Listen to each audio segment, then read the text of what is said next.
Chapter 644. At the side entrance of Jiuqiu City's 50,000-seat stadium, Gu Jianxi, who had just participated in the elimination round of the top 32 and watched the lot-drawing ceremony, walked out with his hands in his pockets. He turned into the alley behind him. He had a hairstyle commonly seen in war-torn zones, with a head full of small braids. There was a tattoo of a clown with black and green stripes on his neck and cheek. The lower down, the more exposed his skin was, the more tattoos there were. They were densely packed and stacked on top of each other, sending chills down one's spine. There was an unreliable rumor in the pugilistic world that Gu Jianxi would get a tattoo as a souvenir every time he experienced a major event. For example, the clown tattoo represented the first time he killed someone. At this moment, Gu Jianxi was wearing a black and colorful hip-hop style t-shirt. He didn't look like a renowned physical invulnerability mighty one, but more like a rapper. Just as he was about to turn the corner, a male reporter who had been waiting for him for a long time leaped over, raised his microphone, and asked, "Mr. Gu, what are your thoughts on the battle between you and Lu Cheng for the top 16? It was forbidden to interview martial artists before the start of the competition to avoid disturbing the mood of the contestants. Therefore, he had to seize this fleeting opportunity." Before he could finish his sentence, the reporter with 2 pimples on his forehead saw Gu Jianxi looking at him coldly. That gaze was like that of a wild wolf choosing its prey, and it made him shudder. I was just asking. It's fine if you don't want to answer." The reporter opened his mouth to explain, but he couldn't even stutter. His voice was stuck in his throat. As expected of the clown, who had taken more than 100 lives. He sighed to himself with fear and trepidation. And this was under the premise that the clown rarely left the country after the ranking ceremony. Gu Jianxi retracted his gaze and spat out 3 words coldly. "No opinion. No opinion." The reporter's mind went blank as he stood there stiffly. He only recovered when the clown took a few steps forward. He keenly picked up on the emotions hidden in Gu Jianxi's words. He was angry because of the question, so he had no opinion. Why was he angry? Was it because the question had insulted him? In a flash of inspiration, the reporter caught up with him. He panted slightly and said, "Mr. Gu, do you think there's no need to discuss this match? Do you think there's only one outcome? That you're sure of winning?" Gu Jianxi turned his head to look at him expressionlessly. He answered in a flat tone, "You're right. Yes." When the simple word, "yes," entered the reporter's ears, it was as if he had heard the sound of nature. He felt that he had gotten the big news of the day. As expected of the clown, who was known for being straightforward. He was not hypocritical, he was not tactful, he was not afraid, he was not perfunctory. If there was something he wanted to say, he would always say it directly. Taking a deep breath, the reporter's thoughts raced. He hurriedly added another question, an even sharper one. "Do you think that Lu Cheng is an exception in the top 16, a product of luck and not enough to compete with you?" Just as he finished asking, he suddenly realized that Gu Jianxi's gaze had darkened. His gaze had become like an X-ray, as if he could see every dirty thought in his heart clearly. Gu Jianxi stared at him for 10 seconds. His stare made him feel as if he had fallen into an ice cave. It was as if he had been continuously slashed by someone with a sword. It was as if he had arrived at the terrifying edge of death. Beads of sweat the size of soybeans slid down his forehead. Just when the reporter felt that he could not take it anymore and was about to break down, Gu Jianxi turned his head and entered the alley, leaving behind an indifferent answer. "For now, yes." When his silhouette disappeared, the reporter relaxed. He bent over, his hands on his knees, and retched for a while. "For now, yes. For now, yes." He stood up straight again and chewed on those 3 words. Gradually, an excited smile appeared on his face. 10 minutes later, a lot of shocking headlines appeared on the internet, breaking news. "The clown sees Lu Cheng as nothing. I'm definitely going to win." So declared Gu Jianxi. "The clown says Lu Cheng doesn't deserve to be in the top 16 of the master battle. This is going to be interesting." There's an uproar everywhere. Xin Xiaoya, who had just entered the hotel lobby, clicked her tongue as she looked at her phone. Just then, from the corner of her eye, she saw a gloomy Gu Jianxi appear at the main entrance. Have you seen it? Xian Xiaoya waved her phone. Gu Jianxi nodded without any expression, indicating that he already knew about the headlines and the argument between the fans of the two groups. Sigh, it's not like you don't know. These reporters, if you give them 1 point, they'll give you 5 points, said Xian Xiaoya casually. If it were me, I'd give them 10 points. She didn't expect Gu Jianxi to answer her, but after a few seconds of silence, he actually gave her a concise explanation. There were really only 2 sentences. I'm telling the truth. Angry prey is easier to deal with. After that, Gu Jianxi shut his mouth and walked to the elevator with his usual gloomy expression, leaving the flattered Xian Xiaoya standing there in a daze. Lu Qing sat cross-legged on the bed, comforting his wife while watching Yan Shaoling and the others discuss among themselves. It made him look like an outsider. He knew very well that there was nothing wrong with what Lu Qing said. With his newly consolidated strength, he could win against Crazy Blade on a whim, but it was almost impossible for him to defeat Lu Qing. Among the top 16 martial artists, he was indeed much weaker than the others. Even he himself had complained that he was like a sheep in a pack of wolves. So there was nothing to be angry about. Of course, not being angry didn't mean he wasn't depressed. Knowing clearly that didn't mean he could accept it rationally, Lu Qing couldn't help but feel a little depressed. He just wanted time to pass quickly. Give me 2 more years, no, 1 more year. Even if I don't get a title, I'll be qualified to stand here. When that time comes, I'll defeat you fair and square. As his thoughts ran wild, he focused more of his energy on watching the clowns' battle videos and watching the Death Sect unique skill that was infused with a little bit of freezing. With such seriousness and focus, the top 16 elimination round arrived quickly. At 7:30 p.m. in early November, it was already chilly.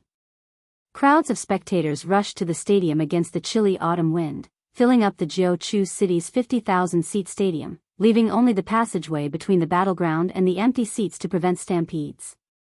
After hearing Little Fairy's cheers, Lu Qing calmed down. He stood up without feeling angry, happy, expectant, or self-deprecating, and walked out of the changing room. He didn't think about what would happen if he won or lost the match. He was only thinking about how to do his best and grab hold of that sliver of opportunity to win. Walking through the long passageway and stepping onto the field that no longer had green grass, Lu Qing, wearing a white martial arts suit with dragon and tiger patterns, saw Gu Jianxi, who was already standing opposite him.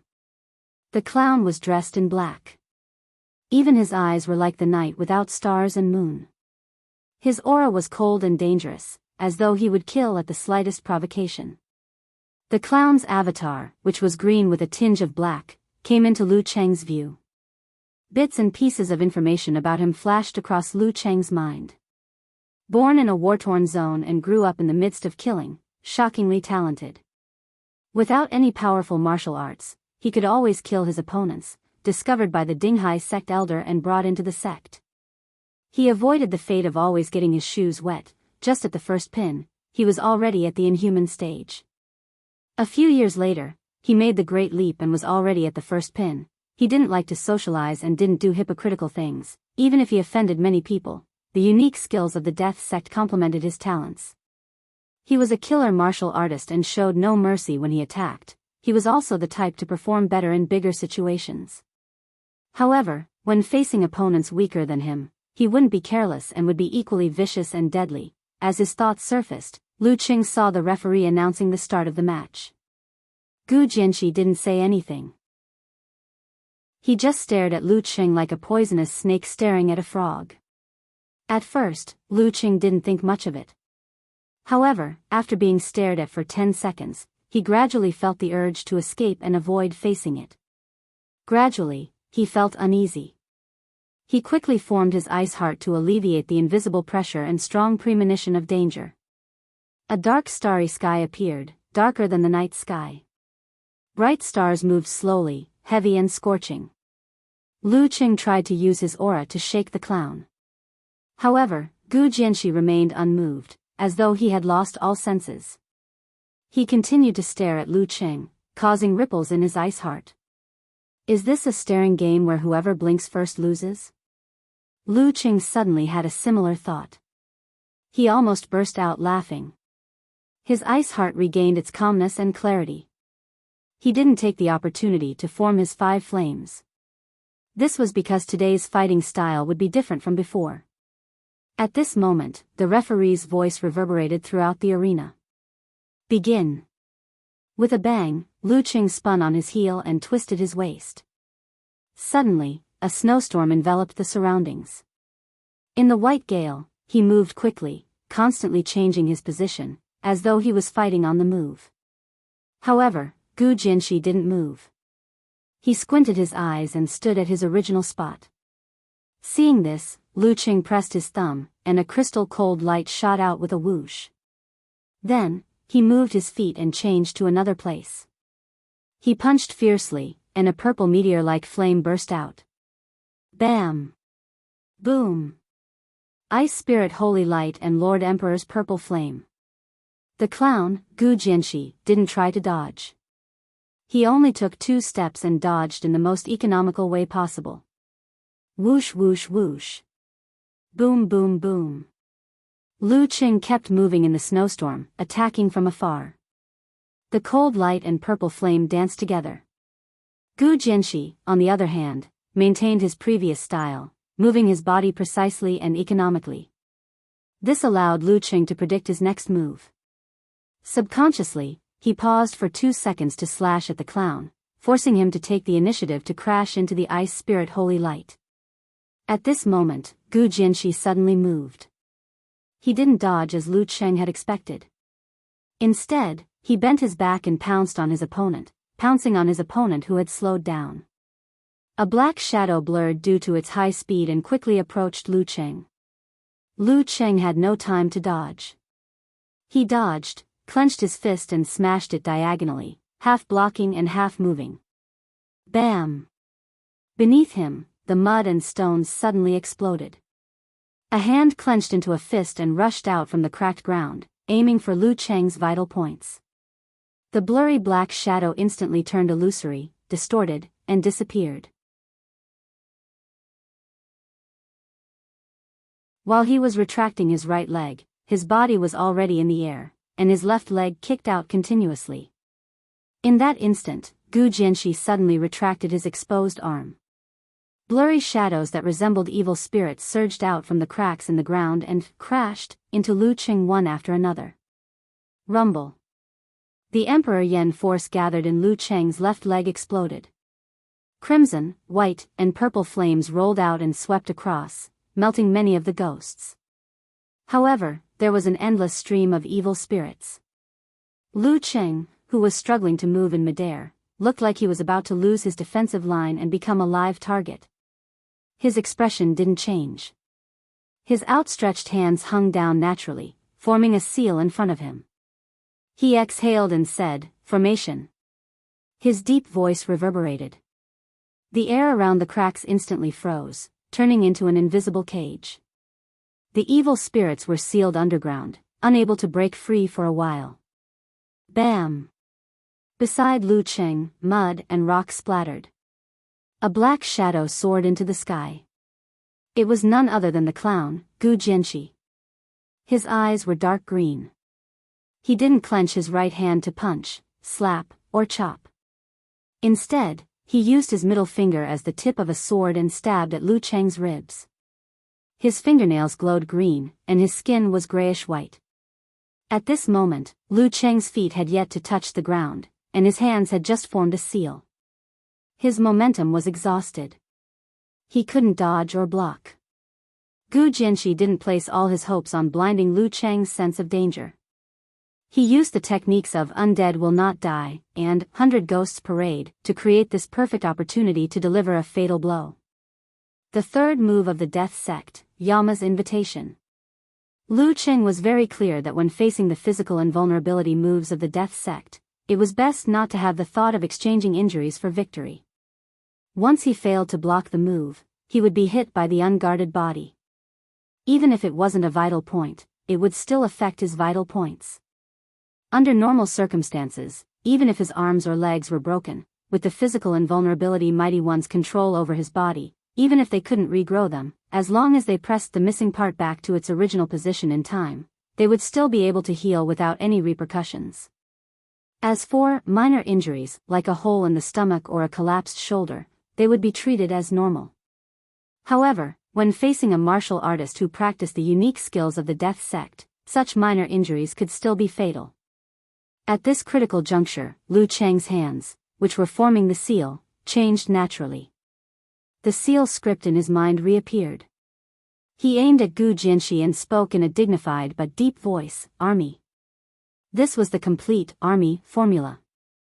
It was 2 to 3 times stronger than the simplified version that only relied on the stimulation of qi and blood. The murderous aura surged into the sky as thousands of sharp points converged. The cold and merciless arrows shot towards Gu Jianxi's body, making him feel as though he was in a desperate situation and was ambushed from all sides. As a martial artist who had walked out from a mountain of corpses and a sea of blood, the clown's attack only paused for a moment before he got rid of the influence. Such a scene wasn't only seen in illusions, he had also experienced it in reality. However, Lu Cheng seized the opportunity and detonated a small amount of Emperor Yen force.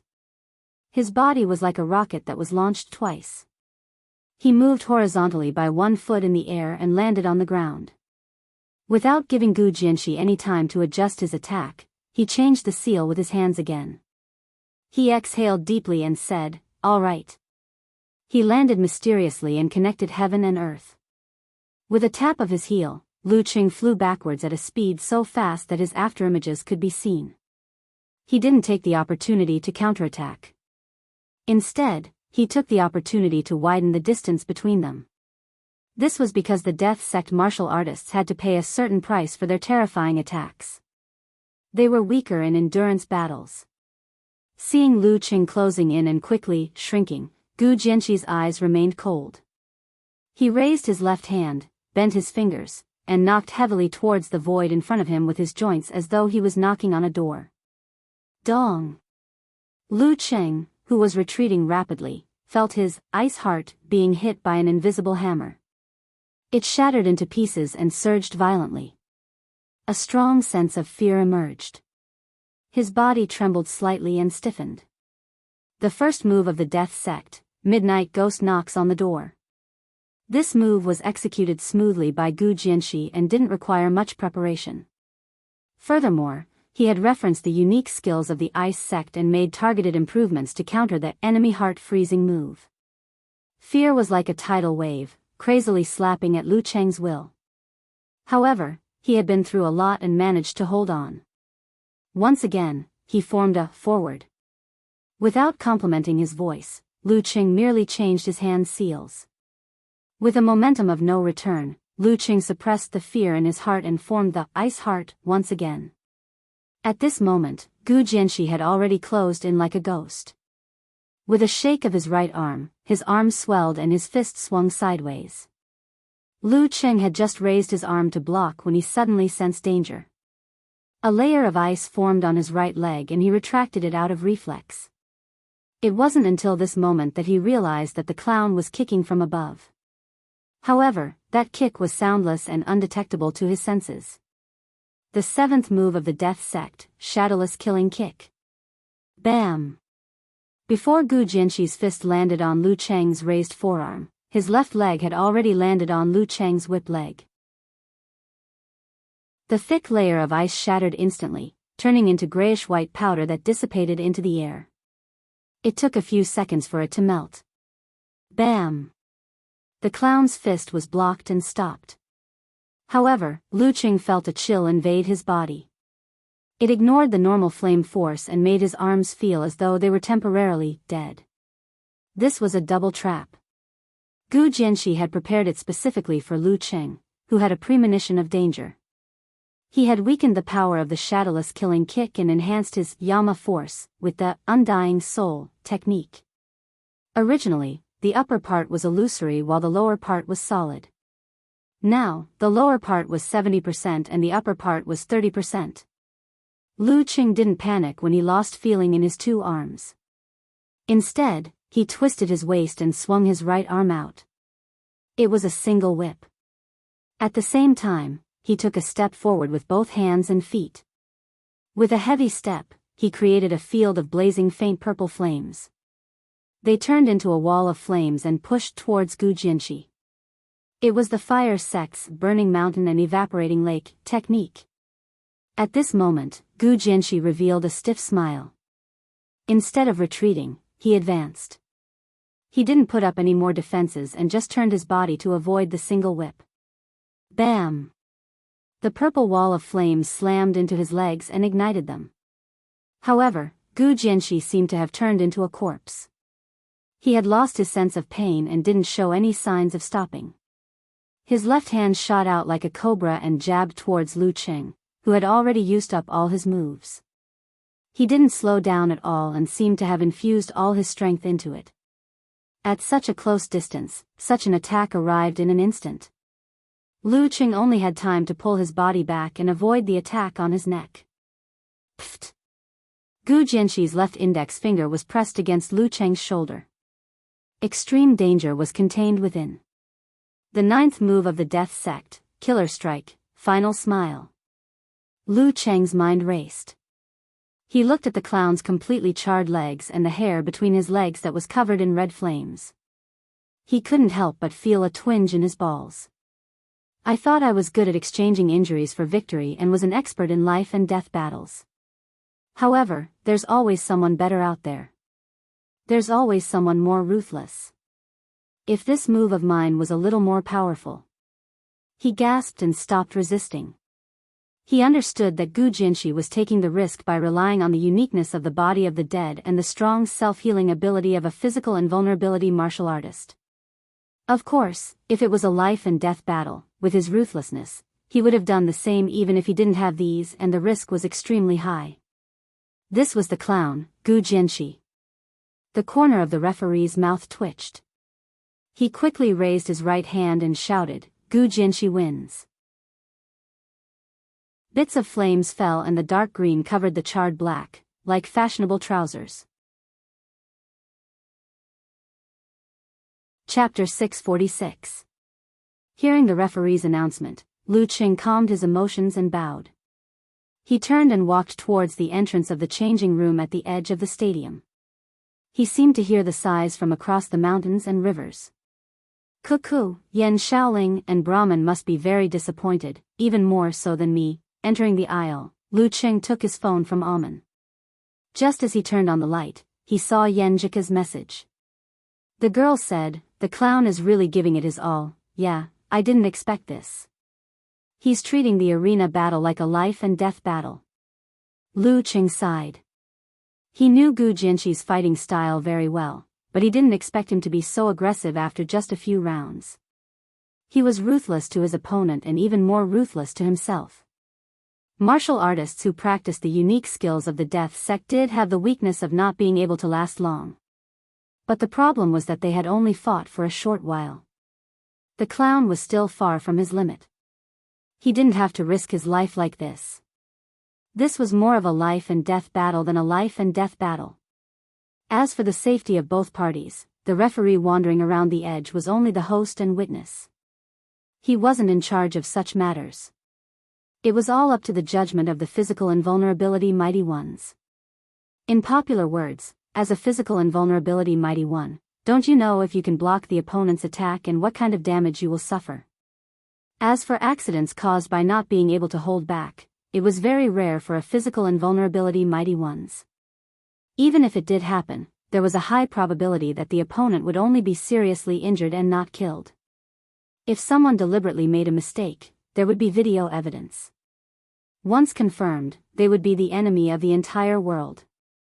Yan Jika followed with a sighing emoji.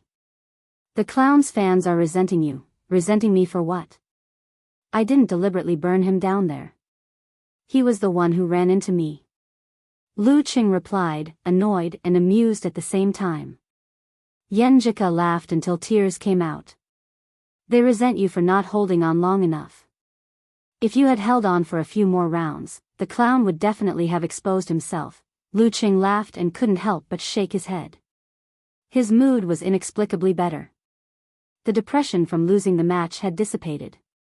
If there were miracles every time, it wouldn't be a miracle. Being able to enter the top 16 while surrounded by first pin and titled mighty ones was enough. Of course, this is only a temporary satisfaction. Wait until next year, I will take a step further. As for the King competition in December and the Super Class competition in early January, I won't participate in them. I'll leave more time to learn all the physical and vulnerability chapters and solve all the problems I found in the master battle. Reinvigorated, Lu Qing sat on the sofa and watched the upcoming showdown between the strongest while chatting with Ku, who was on her way to the campus of Connecticut University. Halfway through, he switched to the group chat and tagged Peng Liyun and the others. It's time to consider what to eat. You adjusted so quickly. And Xiaoyang seemed to have been paying attention to this all along. Soon, he sighed with emotion. Against an opponent like the clown, the chances of the weak defeating the strong is very slim. But if the gap between the two sides isn't too big, then it's possible to set up a trap for the clown's desperate fighting style. Peng Liyun discussed the battle earlier with great interest. Yes, those who are good at swimming will drown, and those who are good at riding will fall. The strongest and most commonly used method is often the source of failure. Renli replied in a genteel manner. In the end, she added, my master just used the clown as a case study to educate me. After discussing for a while, Lu Qing saw the food pictures that little fairy had deliberately sent. He quickly emphasized in the group chat, shouldn't the focus of our discussion be what to eat? I know a food blogger who lives in Juku. Let me ask her. Peng Liyun seemed to have just remembered that there was a serious matter. You know a food blogger? Priest, which part of you looks like a foodie? Are you having an affair? Lu Qing asked in surprise. Peng Liyun answered seriously, back then, when I was browsing Weibo, I suddenly thought of some problems. I wasn't paying attention, so my hand slipped and I followed her. I wanted to unfollow her immediately, but she sent me a private message excitedly, saying that she likes martial arts very much and has been following me all this time. I was too embarrassed to unfollow her. Later, we would chat for a bit and share our Weibo posts. You don't have to say any more. An explanation is a cover-up, and a cover-up is the truth. Lu Qing teased Peng Liyun with an evil smile. I really don't. I don't know her that well. Peng Liyun quickly replied and seriously emphasized. TSK, priest is still an innocent little boy. When it comes to this kind of topic, the veteran would either change the topic and not dwell on it, or joke with himself. Basically, he wouldn't explain seriously. Amidst his teasing, Lu Qing wisely stopped the topic and tagged En Xiaoyang instead. Hipster, when is your flight? Tomorrow morning. En Xiaoyang posted a screenshot of his flight ticket. Then let's set it for tomorrow night. Lu Qing made the final decision.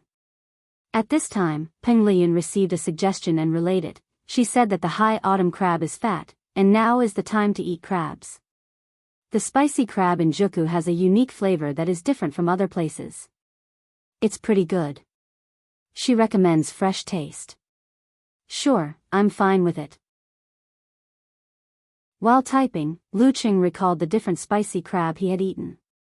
Saliva formed in his mouth. Me too.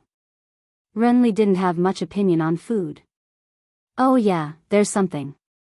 Peng Liyun added a dazed expression. When I was asking, I mentioned that we were having a meal together. She wants to join in the fun and broaden her horizons. She said that she's a loyal fan of Lu Qing and wants to get an autograph and take a picture with her idol. If you guys aren't willing, I'll turn her down. I'm fine with it. You'll be responsible for the person you brought. Lu Qing smiled rather complacently. He didn't expect that a random person he met would be his fan. This feels pretty good. Then I'd like to see what kind of girl worships Lu Qing. And Xiaoyang replied, amused. You make it sound as if worshipping me is weird. Lu Qing complained. Renli emphasized, she has to promise that she won't talk nonsense in the future. After some discussion, the matter was settled. The next day, Lu Qing woke up early to train and video chat with Yan Jika. After his afternoon nap, he planned to train for another 3 hours. He turned over and sat up. He wasn't in a hurry to get off the bed because the tent was set up very badly. As a vigorous mighty one with physical invulnerability who hadn't had his wife by his side for more than a month, such reactions and occasional thoughts were normal. Taking a deep breath, he calmed his mind and controlled his body. Very quickly, Lu Qing returned to normal. He changed his clothes and headed to the training room attached to the hotel. At 6:30 p.m., he asked Almond to book a car. He arrived at Epine fresh and found a private room. Pushing the door open, he immediately saw a fresh beauty with medium-long straight hair wearing a thin white sweater and Peng Lian, who was staring blankly at the girl beside him. Obviously, there's no adultery. Lu Qing was slightly disappointed. The beauty with light makeup, clear eyes, and pink lips stood up. She extended her hand with a smile. I'm Peng Shi, your loyal fan. I like the miracles you've been creating. I like your struggle and perseverance. Her breasts were very impressive. When she stood up, she even trembled a little. Lu Qing didn't look sideways. He extended his right hand and lightly bumped it with Peng Shi. He smiled and said, "My pleasure." At this moment, Ren Li and Chaoyang came in from outside. Peng Shi introduced herself again. At the end, she said self-deprecatingly, "I didn't expect you guys to be so close and private. When I heard about it, I was very curious. Plus, my idol is here, so I shamelessly came to get a free meal. I hope you guys don't mind. I won't tell anyone about what we talked about today." Girls who liked to make fun of themselves were never annoying. And Chaoyang nodded in agreement. Renli glanced at Peng Shi's breasts, then retracted her gaze. She looked a little lost. Then, she sat in the seat furthest away from Peng Shi. After ordering spicy crabs, steamed hairy crabs, and many other signature dishes, Peng Shi took the initiative to start a conversation. She smiled and said, "I was browsing Weibo and saw a reporter suggesting to hold a Heavenly Sun competition for you guys, Wisdom King, and Living Buddha to choose the strongest Heavenly Sun. I feel that this is a provocation. What do you guys think?" "Not interesting." Renli shook her head. "I feel that our opponents aren't limited to such a small area. There's no point in talking about a Heavenly Sun competition when you're a physical invulnerability expert. If you're capable, you should get the title. My opponents aren't just Wisdom King, Living Buddha, and Priest. There's also the Clown, Spear King, Dong Baxian, Taoist Sword, Warrior Sage, Dragon King, and many other mighty ones." "That's right." Peng Lian came back to his senses and nodded in agreement. And Chaoyang smiled bitterly. "I feel like I don't have the right to speak." As they chatted, the dishes were laid out. The steamer basket with the hairy crabs was also served.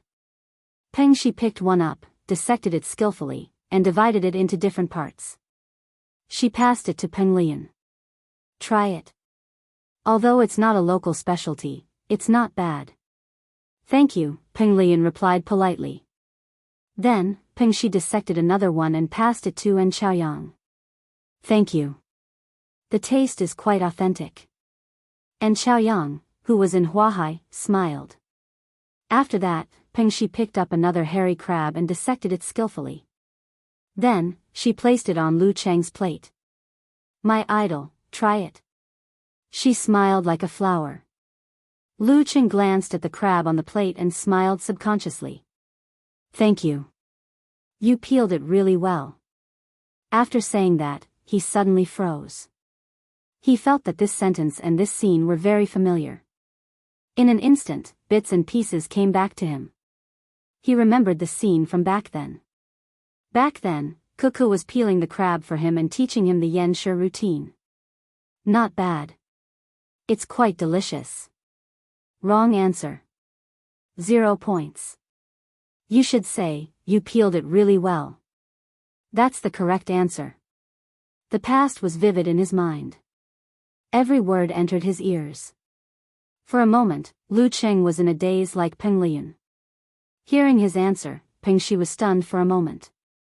Then, she smiled and said, "You're a little different from what I thought. One look and you can tell that he's the type that knows how to please girls." Lu Cheng collected his thoughts, smiled and shook his head. He focused on eating the crab.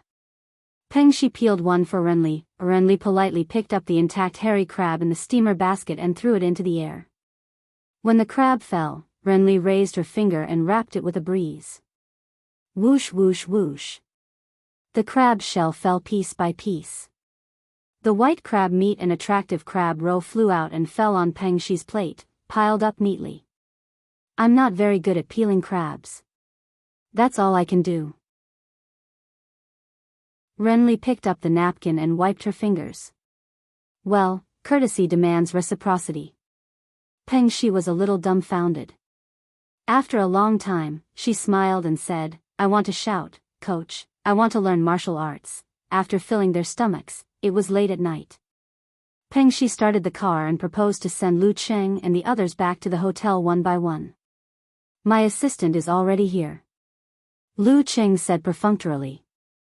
Peng Liyun and the others also politely refused. After everyone left, he put his hands in his pockets and wore glasses. He strolled on the road full of fallen leaves. After walking for a while, he remembered to take a taxi back. Chapter 647. In the hotel room, Lu Cheng stood by the floor-to-ceiling window, gazing at the starry river of lights in the distance. His mind was calm and relaxed as he thought about the crab and Yen Jika. Many details, with the passage of time, only left a vague image, but the substance had already become instinctive, becoming a conditioned reflex. Usually, one would not feel anything, but when the familiar scene hit, everything would suddenly become clear, vivid in one's mind, and one would feel the depth and meaning of the traces. These were the foundations of the building. He quietly watched for a while and calculated the time when the girls' class ended. He picked up his phone, typed a line, and silently deleted it. After 3 times, he opened his mouth with a bitter smile. "There's something I don't know if I should tell you. If I tell you, I'm afraid you'll feel sad and pressured. If I don't tell you, I'm afraid you'll think I've become cold and not passionate enough." Yen Jika was packing up her books and moving to another classroom. She suddenly saw this line and replied with a confused expression. "What's the matter? Just tell me. I'm mentally strong. What's wrong with Cheng?" Lu Cheng's lips curled up slightly. He typed word by word. "It's about how I miss you very much." Yen Jika was speechless.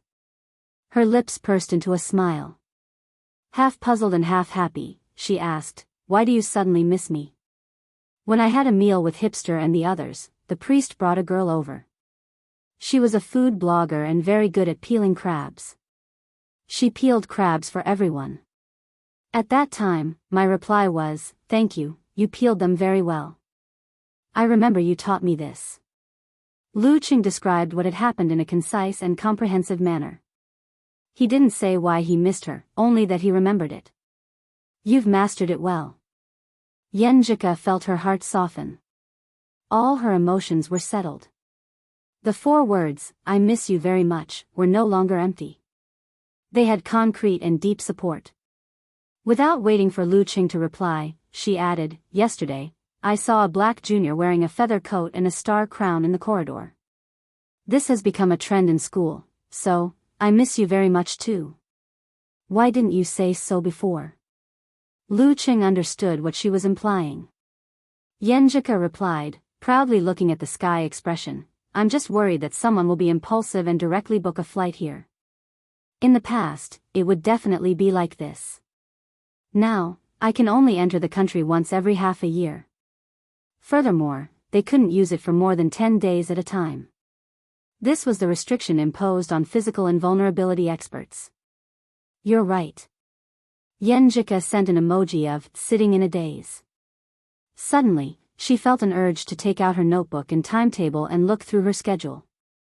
She wanted to go back to China for the weekend and give someone a surprise.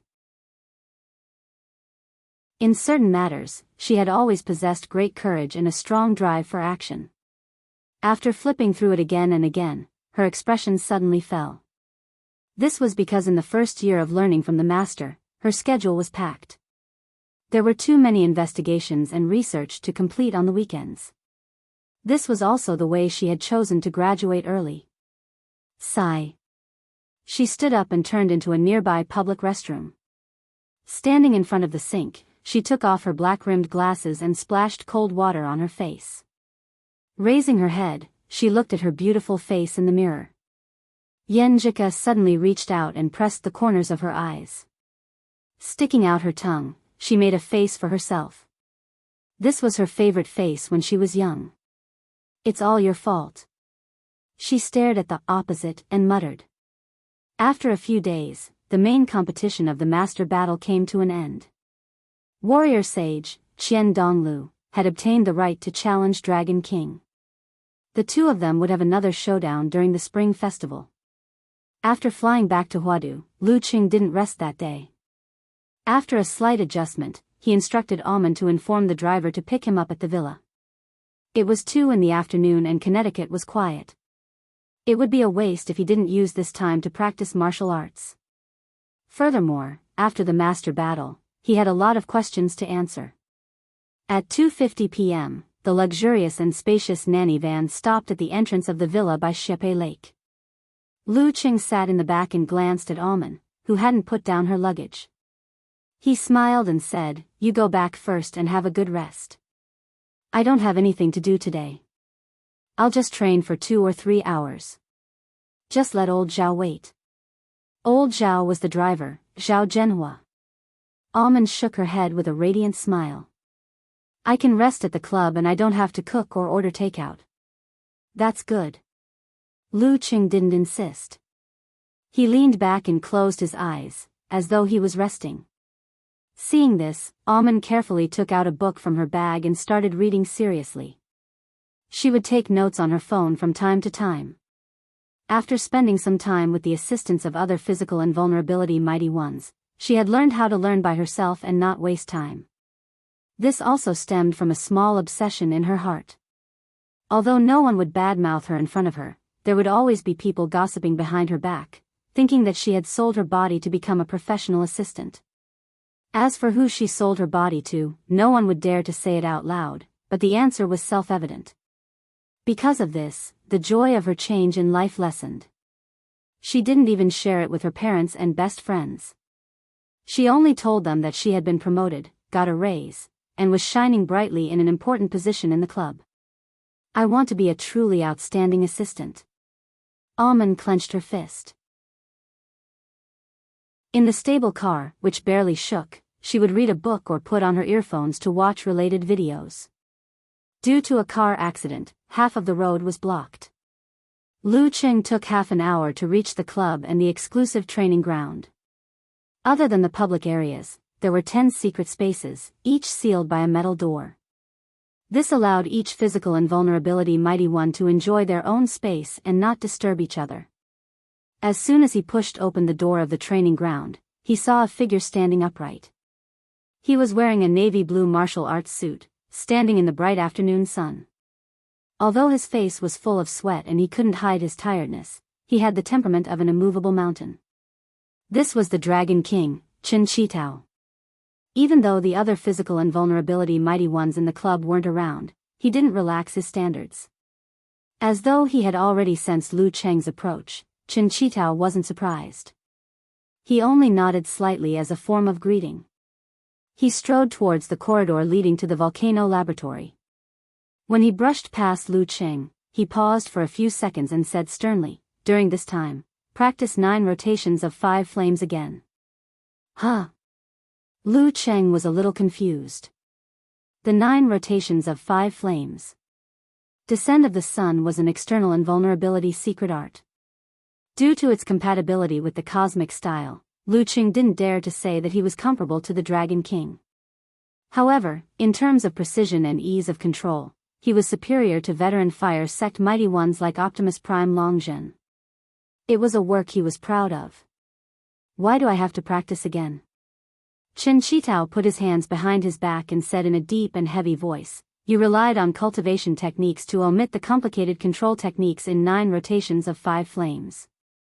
These things won't help you better use 9 rotations of 5 flames, but they can improve your control of various flames. This is the foundation of the basics.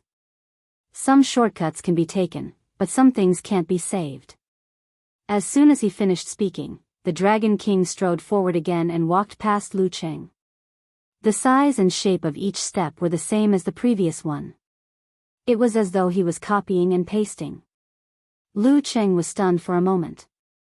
He quickly understood that he had almost neglected the most important foundation. He hurriedly turned around and saluted the Dragon King's back. "Thank you for your guidance, Senior." Chen Qitao didn't turn around, stop, or look back. It was as though he hadn't said anything.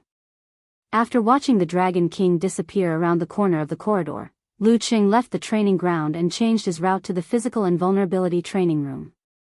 He started practicing 9 rotations of 5 flames. Descent of the sun again. After an entire afternoon of hard training, Lu Cheng used a towel to wipe the water droplets off his forehead. He changed into fresh clothes and headed to the restaurant to eat, just like he did most of the time in watching. At 7 in the evening, he returned to the villa. After sending Amen and the driver Zhao Zhenhua away, Lu Cheng chatted with Kai Zongming, Jiang Fei, and the rest on QQ until Little Fairy finished her morning exercise. "Cheng, before I went to bed last night, I saw an invitation for a luxurious tour group. It's going to Huacheng." Yan Jika said excitedly. "So?" Lu Cheng asked back, pretending to be confused. "Kuku will only be back during the winter break. I'll be the tour guide then." "Seriously?" Yenjika said. "You've been in Huacheng for a few months. Haven't you thought of bringing uncle and auntie here for some fun? Didn't you say that they had a hard time and had almost never traveled before? Sign them up for a tour group and let them have a look around Huacheng. They won't be staying at a hotel but at home. Amen can get a driver to pick them up. You don't have to go through so much trouble. Just spend time with them when you're home every day." Lu Cheng was stunned for a while. Who exactly is their child? I've never thought of such a thing. I was thinking of going back home for a few days in December. Men aren't as attentive as girls in this aspect. Tisk, it's good that you have such self-awareness. Ask uncle and auntie if they're free from November 27th to December 7th. The tour group is only for 7 days. Leave 2 days before and after to let them get familiar with our house. We can even make you a dinner of love anyway. You can book the plane tickets yourself." Yenjika said proudly. Lu Cheng's lips curled up a little. Then, he emphasized with a smirk, "Call them Mom and Dad." Chapter 648. After chatting with Yenjika, Lu Cheng checked the time and immediately called his mother, Qi Fang. "Didn't you just call back to Huacheng at noon? What's the matter?" Qi Fang was not at all happy to receive her son's call. Instead, she was full of disdain. The TV series she was following had its finale today. Lu Cheng forgot to explain the cause and effect and blurted out, "Mom, can you and Dad find time from November 27th to December 7th? Why are you asking this?" Qi Fang asked in surprise. She shifted her gaze from the TV screen to Lu Jisheng beside her. "Ku wants to sign you up for a tour in Huacheng. You don't have to buy anything. Haven't I settled down here for a few months? I've been so busy practicing martial arts that I forgot to ask you two to come visit and live here for a while. It was Ku's reminder that reminded me of this." "Seriously, haha." Lu Cheng laughed dryly, trying to belittle himself and elevate his wife. Qi Fang was stunned for a few seconds as she digested the information. Then she smiled and said, "You are not even as filial as a daughter. Shika is such a good girl. I always wanted to give birth to a daughter. How sweet. Who knew I would give birth to a debt collector like you? But if it really is a daughter, I wonder how happy your second uncle and the others will be. Mom, tell me if you're free first." Lu Qing quickly stopped his mother from changing the topic and praised himself. Without a son like me, would there be such a good daughter-in-law? You're still breathing? Qi Fang had seen this line several times recently and subconsciously used it. I'm fine with anything. I can ask for leave at any time. But I have to ask your dad. Hey, Cheng, you don't have to sign up for a tour. Your dad and I will stay here for a few days to see you and just wander around. She asked Lu Qing with her eyes as she spoke. Lu Jisheng was confused and did not understand what was going on. He also did not know how to answer. His face was full of confusion. It's okay. Don't I usually train at the club? You'll be bored at home, and the surroundings are relatively quiet. There are no neighbors. Even if there are, you won't be able to understand Guangnan dialect. It's better to drink morning tea with the tour guide, try Guangnan cuisine, eat seafood, and visit interesting places. If you don't understand something, he'll translate and solve it. Everything will be easy and simple. Lu Qing didn't choose his words carefully. He just said whatever came to his mind. You and my dad haven't traveled before except for Gaofan. Let's give it a try. That's to watch your competition. Your father used to run around a lot, but he was just working for others. Qi Fang pondered for a moment, and her thoughts were stirred. Lu Yanwei is doing well with Erzi, isn't he? He's getting married in the spring festival, so your second uncle and the others can relax. During the National Day holiday, he went to Kaiyun province for a trip. When he came back, he showed off to the people in the factory for quite a while. That factory had been closed down for many years, but Qi Fang was still used to calling her former neighbors that way. That's right. They're all going on a trip. You can't fall behind. Lu Qing tried to provoke his mother. Qi Fang took a deep breath and said, "All right, it's settled then. You're not going to ask my dad?" Lu Qing was stunned. Him? He has no objections. What's the point of saving up so many years of leave? Qi Fang answered firmly. Lu Jisheng, who was beside her, went from confused to dumbfounded. That's not what you said just now. Lu Qing complained in his mind, but didn't beat around the bush. He said directly, "All right, I'll get Ku to sign up. Mom, remember to take a picture of you and my dad's ID cards and send it to me on WeChat. I'll help you book all kinds of tickets." Okay. Hey, Cheng, go ahead and sign up. Don't let Ku spend money. Her family is well off, but we're not poor either, right? You're already a mighty one with physical invulnerability. You're not married yet, so you have to be careful in this aspect, Qi Fang reminded him. Mom, don't worry. I'll give her the money. Lu Qing replied, amused. Not to mention the close relationship between Ku's Alipay and his own, the most important financial power was in her hands. Her credit cards and online payment accounts were now tied to his own bank card. She was also in charge of family finances. There wasn't much discussion. After they got married, she took the initiative to do it herself. Qi Fang was relieved.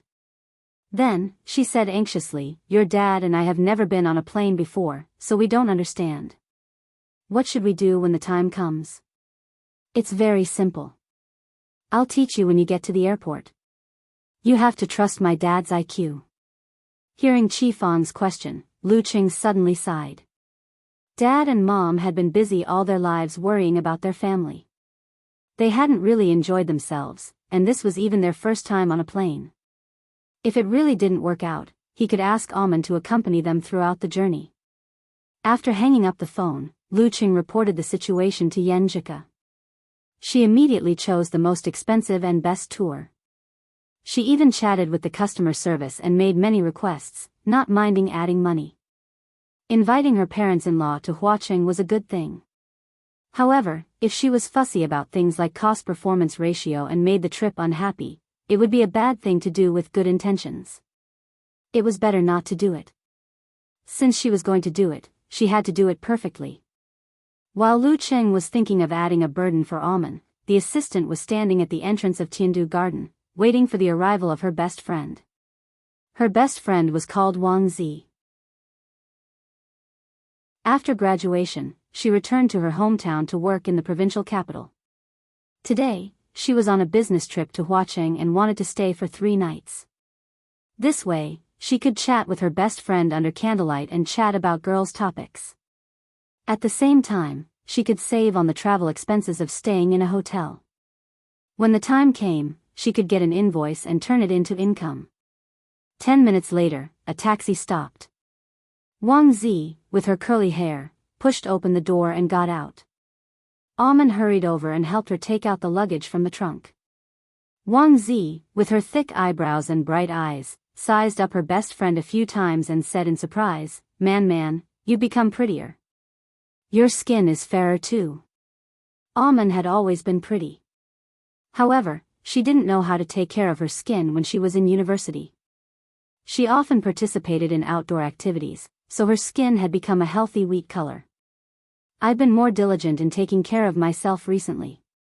Aman brushed her hair and smiled humbly.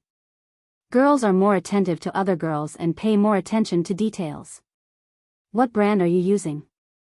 The whitening effect is so good? Wang Zi asked with great interest. Aman dragged the luggage and spoke as she walked. She didn't hide anything.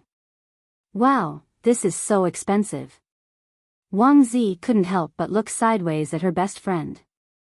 She teased her with her unique frankness, you really got a promotion and a raise.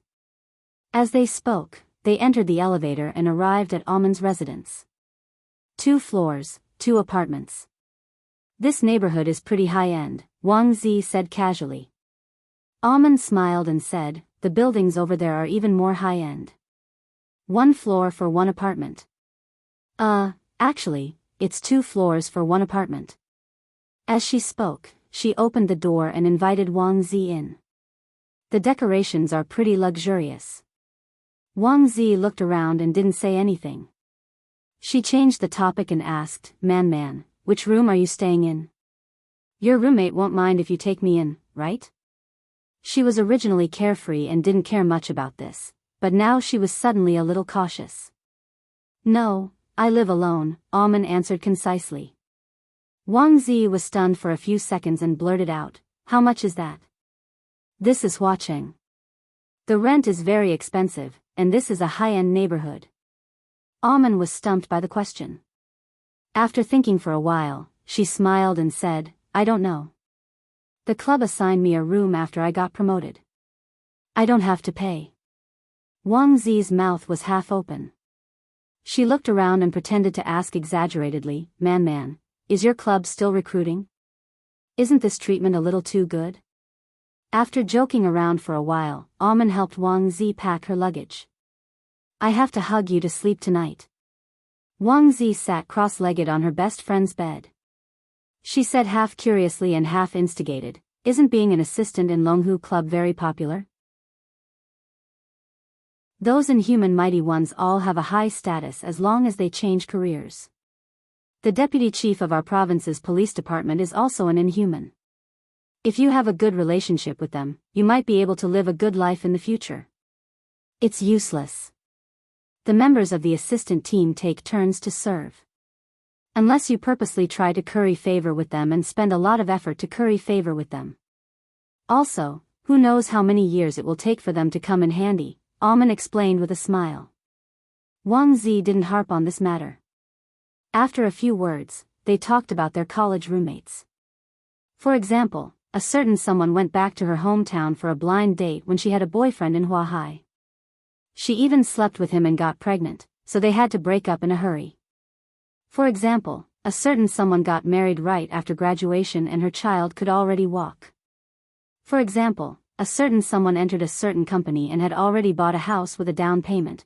Relying on her youthful vigor, Aman stayed up for half the night and went to work as usual the next day. As Lu Qing had to leave early in the afternoon to try out an old shop, she followed him back home at around 5 p.m. to catch up on sleep. Just as she entered the house, she saw the beautifully dressed Wang Zi running around in circles anxiously. What's wrong? Aman asked with concern. Boss insisted that I invite a client to Jinding Xian. That's a high-end shop, but the seats were all booked 2 days ago. He didn't know to say so earlier and just did as he pleases. No, I must change the place. Wang Zi complained about her stubborn boss. Jin Dingxian. Mr. Lu had been there before and the reviews were pretty good. It was barely considered high-end. Almond thought for a while and said, "Don't worry, Guzzi. I'll help you book it." Wang Zi's nickname came from her surname. "You're going to book it?" Wang Zi was stunned. "Didn't you say that the seats were all booked?" "I know the manager there." Almond answered with a smile as she took out her phone and searched for a number. She met this person when she was helping Mr. Lu book a table. When the call was connected, she politely explained the whole story. The other side immediately said straightforwardly, "Miss Almond's business is my business. Just tell your friend to come over and tell him your name." "Thank you. I'll definitely treat you to a meal later," Almond said gratefully. The person laughed and said, "You're welcome. I know you're busy and have to follow Mr. Lu around every day." After hanging up the phone, Almond turned to Wang Zi and said, "All right, you just need to report my name." "Really?" Wang Zi still didn't quite believe it. Since when could Almond's name be used as a signboard in such a high-end event? At 7 p.m., she changed into a long dress and waited for the customer at the entrance of Jin Dingxian. Along the way, she saw a grand sight that made her feel a little ashamed. Looking at the waiters lined up neatly to welcome her, Wang Zi said nervously, "We have booked a reservation." "We made a reservation." Almond made the reservation. "Miss Almond booked it?" A waiter smiled brightly and extended his hand. "This way, please." He led Wang Zi and her customer up the elevator and into a quiet and elegant private room. Outside, the river was flowing and the lights were reflected. It was dazzling and dreamy. "Miss Wang, you seem to have a lot of connections in Huacheng." The customer looked around and praised sincerely. As a local, he knew the importance of this matter. Wang Zi had been in a daze ever since she got into the elevator. A thought kept echoing in her mind. The assistant of Longhu Club is so awesome. P.S. Mother-in-law is hospitalized for a minor surgery. I have to go and take a look. It's midnight. Chapter 649. At around 10 p.m., Wang Zi carried her bag and returned to Almond's place. She saw her best friend with her hair down and an electric toothbrush in her hand. She looked like she was about to wash up and sleep. "How did it go?" Almond asked casually. "Pretty good. We've reached an agreement of intent. I can go back and get a bonus. It's all thanks to you today." Wang Zi replied calmly with a smile. She then asked casually, "Why are you sleeping so early? Isn't it the weekend tomorrow? Do you have to work overtime?" "I don't have weekends. My boss is busy and has to go out at any time. That's why I have to keep the same schedule as him." Almond didn't try to hide it and laughed at herself. Of course, for the past few months, Mr. Lu had chosen to train in the villa's training field on the weekends. He didn't go out and didn't have anything else to do. He allowed himself to enjoy 2 days off every week like a normal employee. He's really a heartwarming boss. "Boss? Aren't you the assistant of the Longhu Club?" Wang Zi seized the opportunity to ask. Almond pondered for a few seconds before answering frankly, "Didn't I get promoted? I'm now Mr. Lu's personal assistant." "Lu Cheng." Wang Zi was stunned at first. She then blurted out with a sharp voice, "Physical invulnerability mighty one. You're the personal assistant of a physical invulnerability mighty one?" Even though she didn't pay much attention to martial arts, she had often heard of the names of physical invulnerability mighty ones, not to mention the heavenly son of the era who was in the limelight recently. "Yeah." Almond nodded solemnly. Wang Zi was stunned for a few seconds before exhaling. She muttered to herself, no wonder Man is so respected. She's the personal assistant of a physical invulnerability mighty one. Why didn't you say so earlier?" Wang Zi came to her senses and couldn't help but probe. Almond smiled bitterly. You don't know. I felt like I'd won the lottery. I couldn't believe it and felt like I was dreaming. It was really no different from a dream. I'd been fearful for the past few months and didn't have confidence. I was afraid that I'd be fired after showing off. I wanted to tell you guys after I settled down. You were randomly selected? Wang Zi was full of curiosity. Yes. Recalling the past, Almond still found it unreal. I've always tried my best to perform well in front of Mr. Liu, but he was always very polite. How should I put it? He kept a clear distance from me. When he made the great leap and became a physical invulnerability expert, he picked me as his assistant. I was stunned. Do you know? I was so happy. The feelings that she had held in for months gushed out at once. No special interaction. Wang Zi was in the same state of disbelief as Almond back then. She kept feeling that there were some unknown details. It was impossible for a pie to fall from the sky, right? Even if it really fell, why didn't it hit someone else? Why did it have to hit Man? She didn't think that there was anything seductive in it. Instead, she thought of some chicken soup stories about interviews, such as how to straighten a broom after entering the door. Well, there is one thing. Didn't he leave the club with serious injuries? I've sent him messages of encouragement before, including on New Year's and birthdays, but they weren't mass messages. They were specially edited. That's the only one. Almond pondered and answered. Good people have good karma. Lu Qing would definitely choose an assistant with good character, not someone who flatters the powerful and tramples on the weak. After a moment of silence, Wang Zi felt that she had found the answer. Then she asked in a gossipy mood, what kind of person is he in real life? Almond laughed and said, I have to keep it a secret from my boss. That's the responsibility of an assistant. Well, what I can reveal is that he's really hardworking and down to earth.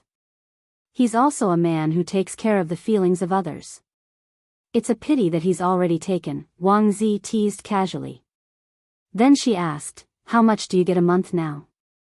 Are there any special benefits? Since she knew the status of an inhuman, she wasn't unfamiliar with the lofty status of a physical invulnerability expert. And as the personal assistant of a physical invulnerability expert, Man wouldn't be bad either. Looking at the free 3 rooms and 1 living room, and how she could solve a problem that she couldn't solve with just a phone call, it wasn't hard to imagine. Almond gave a brief description, which made Wang Zi gasp in admiration. At the end of the story, Wang Zi took a deep breath and said half-jokingly, when I go back, I can brag like them. What about my friends and classmates? You're much more awesome than what they said. Almond couldn't help but laugh. Seeing that her best friend's attitude didn't change fundamentally, she felt relieved and relieved. As Lu Qing trained hard day after day, the end of November came in the blink of an eye. At 8:30 p.m. on the 26th, he took the nanny van and arrived punctually at Huaqing Heishui Airport to pick up his parents' flight. More than 40 minutes later, he saw Qi Fang and Lu Jisheng with his sharp eyes. They were wearing down jackets to resist the cold of Shushan, and they were looking blankly at the people who were wearing thin and light clothes. Lu Qing smiled and went up to them. While describing the weather in Huaqing, he took the luggage from the old couple. At this moment, Almond and the driver, Zhao Zhenhua, rushed over and took the luggage. Hey, girl, let him take it. He's strong, Qi Fang said politely. Auntie, this is my job. Do you want me to lose my job? Almond replied jokingly. This is my assistant, Almond. This is my driver, old Zhao. Lu Qing introduced them casually. Lu Jisheng pushed his gold-rimmed glasses and said knowledgeably, You're acting like a boss, just like Fatigua. But he calls you secretary, not assistant. How can Fatigua compare? The last time Qing came home, he was stuttering when he saw him. Qi Fang retorted her husband out of habit. As they chatted and laughed, the family of 3 arrived at the underground parking lot and got into the nanny van. Seeing the light brown leather sofa, the bar with famous wine, the refrigerator with drinks, and the spacious space, Lu Jisheng and Qi Fang were shocked and became a little restrained. Under Aman's arrangement, they sat down without saying much. Lu Qing saw this and shook his head with a smile. He opened the refrigerator door and took out a bottle of Shushan specialty lychee-flavored soda for his mother. He poured a cup of tea for his father and then sat opposite them. He leaned forward and tried to find a topic to talk about. Dad, Mom, how was it? How was the flight? Qi Fang thought for a while and said unhappily, your dad is really something. He says he's one of the 8 great Vajras, but he doesn't follow the rules. Before boarding the plane, he took the boarding pass and passed the security check, saying that it was a small matter. But when the plane took off, he kept grabbing the sides and refused to move. He refused to eat, drink, or go to the bathroom. His body was so tense. Didn't I get better later? Lu Jisheng defended himself with dissatisfaction. There were outsiders here. He glanced at Aman and saw that she was focused on looking out of the window. He was slightly relieved and then exposed Qi Fang. Your mom is the one who's crazy. She even went to the economy class to go to the bathroom. She counted how many rows there are and asked me to help her calculate how many people can sit on the plane. Is it interesting? Of course it's interesting. I can't just sit on a plane in the dark like this, can I? What should I say if they ask me when I go back to Shushan? Qi Fang glanced at Lu Jisheng. Listening to the old couple bickering, Lu Qing smiled and added a few words from time to time. The family was happy and harmonious, completely shattering the previous restraint. The car drove back to Shepe Lake and entered Lu Cheng's villa. Qi Fang took a look at the decorations and fell silent.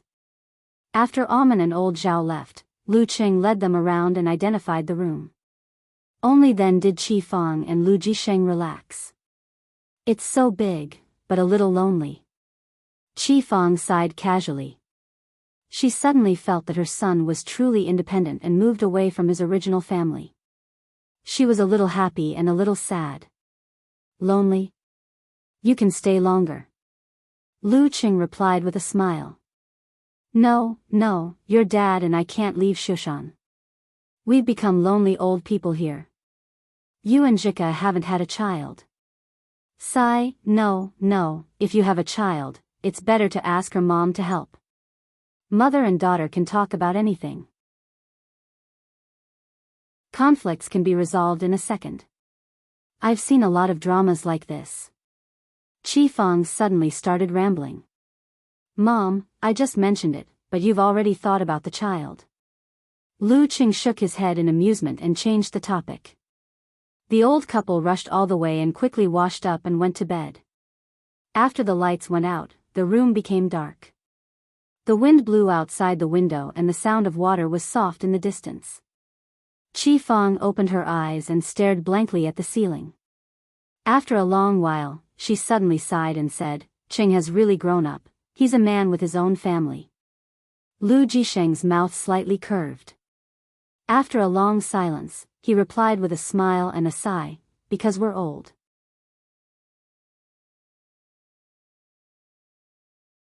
Chapter 650. Lu Jisheng and Qi Fang arrived at the Sky Shadow Ligong Hotel in the nanny van and met up with the members of the Pure Play group. In the past 2 days, Lu Qing had reduced his training time and accompanied his parents around Shepe Lake. He took them to several shopping malls and bought a lot of clothes suitable for the season. At first, the old couple wasn't too willing to spend so much money. However, the clothes they brought were obviously too thick and wouldn't fit in outside, especially when Lu Qing deliberately didn't mention the weather in Huaqing. They had no choice but to reluctantly accept it. Later on, Qi Fang was immersed in the shopping atmosphere. She didn't need much persuasion from her son and automatically began to choose. This made Lu Qing happy to see her succeed. Occasionally, he would interact with Yan Jika about which ones looked good, which ones were average, and which ones were unique. Needless to say, people rely on clothes. Today, Lu Jisheng and Qi Fang looked brand new and walked more briskly. When they entered the hotel lobby, they were almost dazzled by the magnificent decorations. Then, they saw a tall and thin man waving his phone over and smiling warmly. Uncle Lu, Aunt Chi, right? I'm the tour guide Xiao Chen, Chen Zuanxian. I called you before. Yes, yes, yes. Hello, hello. We're not late, right? Lu Jisheng had traveled extensively before and spoke in Mandarin with a very Xing province accent. It's still early. Let's go. Chen Zuanxian led the old couple to the lobby rest area and pointed to a short, plump girl with thick eyebrows and thick lips. This is my partner, Qin Ran. We're in charge of the itinerary of the 10 VIPs. 10 tourists and 2 tour guides. Wasn't this too extravagant? Qi Fong was secretly speechless. Although she hadn't traveled before, in recent years, with the development of society, many of her relatives and friends had related experiences. Her casual chats had instilled a lot of basic knowledge into her. Of course, what she didn't know was that if it wasn't for the fact that Yan Zhika felt that it was too lonely with only the old couple, she might have booked private service. Okay, everyone's here. Qin Ran clapped her hands and said in a soft voice, our first itinerary today is to go to Huaqing restaurant to enjoy morning tea. This is a habit of Guangnan people. Since we're here, we can't miss it. After a heart-pounding introduction, the group of pure players took a bus and passed through the streets and alleys. They arrived at the Huaqing restaurant, which happened to be filled with large round tables. The people here really like this. Qi Fong glanced at the bustling hall and whispered to Lu Jisheng. Didn't you watch TV? Lu Jisheng teased. He remembered that from a few years before his son was born until he was in the 3rd or 4th grade of elementary school, his wife especially liked TVB dramas. How can you take all the TV series seriously? Qi Fong glared at him, twisting words and forcing logic. At this time, steamers were placed on the table one by one, and the aroma of all kinds of snacks filled the air. Because there were outsiders around, Qi Fong did not eat as quickly as she usually did. She only picked the food in front of her. An old man sitting next to the couple heard their discussion. He picked up his tea, took a sip, and asked with a smile, "What's the matter? Are you from Xing province?" His hair was almost completely white, but he was very hale and hearty. His dressing was very classy. Yes. Lu Jisheng nodded and answered. Qi Fong did not speak Mandarin, so she felt a little inferior in this kind of communication. She only listened and did not speak. Did your child sign you up for the group? The old man asked again with a smile. He casually picked up a steamed chicken claw with abalone juice and placed it on the plate. Lu Jisheng swallowed the shrimp dumpling in his mouth and said, "Yes, he signed us up for the group online. We don't know much about this. I see that you didn't stay in this hotel?" The old man looked like a businessman who liked to find topics to talk about. "My child is in Huaqing. He stays at his place at night and comes to meet us in the morning. He thinks that he is too busy and is afraid that we have nothing to do at home, so he formed a group for us to travel around." Lu Jisheng deliberated over his words. The old man chuckled and said, "Same for us. My child signed us up for the group. I feel that my child's mother and I have been busy our whole lives. Now that they have taken over, we can relax and take advantage of the fact that our legs are still good to see more and enjoy life. We can't just focus on working hard." He pointed to a woman in her 50s who was obviously plump but wore high-end clothes and bags. "Don't talk about this nonsense." The woman smiled reservedly. After chatting for a while, everyone was a little more familiar with each other after breakfast. Chen Zuanxian kept running around and asking about their well-being, trying to make every tourist feel comfortable. "We're going to one of the 8 sites of Huaqing next." Qin Ran saw that they had enough rest and quickly got up to introduce the group and organize the group. After a day of travel, the tired crowd returned to the Sky Shadowly Palace Hotel and listened to the 2 tour guides in the lobby about the general arrangements for the next day. "Old Lu, are you going back to your child's house?" The old man named Xiao Ankang was in good spirits and didn't follow the others to take the elevator to rest. Instead, he stayed in the lobby with his wife and chatted with Lu Jisheng, Qi Fong, and the 2 tour guides. "Yes," he asked the driver to come and pick us up. As soon as Lu Jisheng finished speaking, Qi Fang's phone rang. She picked it up and nodded twice. She looked at the few people opposite her and smiled in a modified Xing province dialect. The car is here, we'll go first. Okay, Uncle Lu, Aunt Qi, be careful on the road. The tour guide, Chen Zunxian, got up and sent the old couple to the door. Xiao Ankang and his wife and Qin Ran stood in place and waved goodbye. Their eyes followed the Lu couple until they reached the glass revolving door. A silver-gray nanny van slowly stopped. Xiao Ankang's pupils shrank and he blurted out, "Military tag." It was a very special military tag with a very small serial number.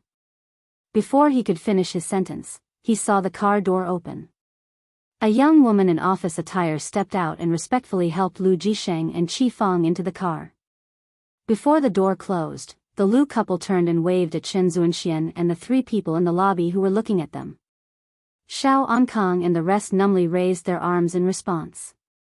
The gap gradually disappeared. The silver-gray nanny van started up again and disappeared from their sight. Old Lu's family isn't simple. After a long while, Xiao Ankang sighed. But they didn't seem to be anything special at all. 7 to 8 days of touring watching passed by in the blink of an eye. Lu Jisheng and Qi Fang stayed for a few more days. Feeling bored, they flew back to Shushan as if they were fleeing for their lives. Lu Qing started counting down the days until his little fairy's winter break. Just as he had mastered all the physical invulnerability chapters of the Ice Sect and Fire Sect, he received a message from the military. Lin Ke, who was in a war-torn zone, has gone missing. P.S. Came back late, so this chapter has fewer words. Chapter 651. Lin Ke is missing? Missing in the war-torn zones? Lu Cheng, who had just finished his training and was resting on the sofa, suddenly straightened his back. His slightly muddled mind suddenly cleared up, as though someone had splashed a bucket of ice water on him.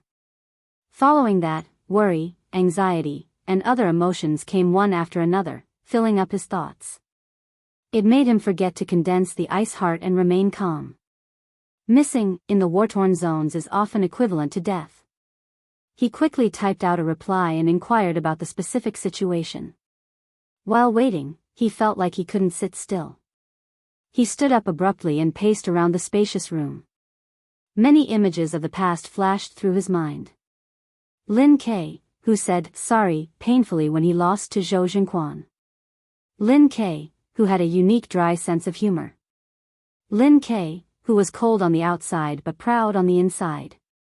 Lin Ke, who had awakened his supernatural ability prematurely and severely injured Peng Lian. He smiled innocently and begged with, "I've tried my best. I'll leave the rest to you." He wasn't just his brother-in-law. He was also a friend who had worked hard, struggled, suffered, and experienced ecstasy together. After a few seconds, the military contact sent a detailed report. Lin Ke has been missing in Tigny City, Tallinn for more than 48 hours. Confirmed by a physical invulnerability expert who majored in the unique arts of the Plague Sect, he's not dead yet. His exact whereabouts are unknown. The Sky-Leaning Sword and 7-star couple from Shushan study are on their way. Lu Qing glanced over and found the main point. He felt much more at ease.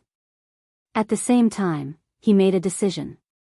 He would apply for leave and head to the war-torn zones to help search for Lin Quebec. In the past, he probably wouldn't have done this because he wasn't strong enough. Blindly helping would be a waste of manpower and resources. But now, he had made the great leap and achieved physical invulnerability.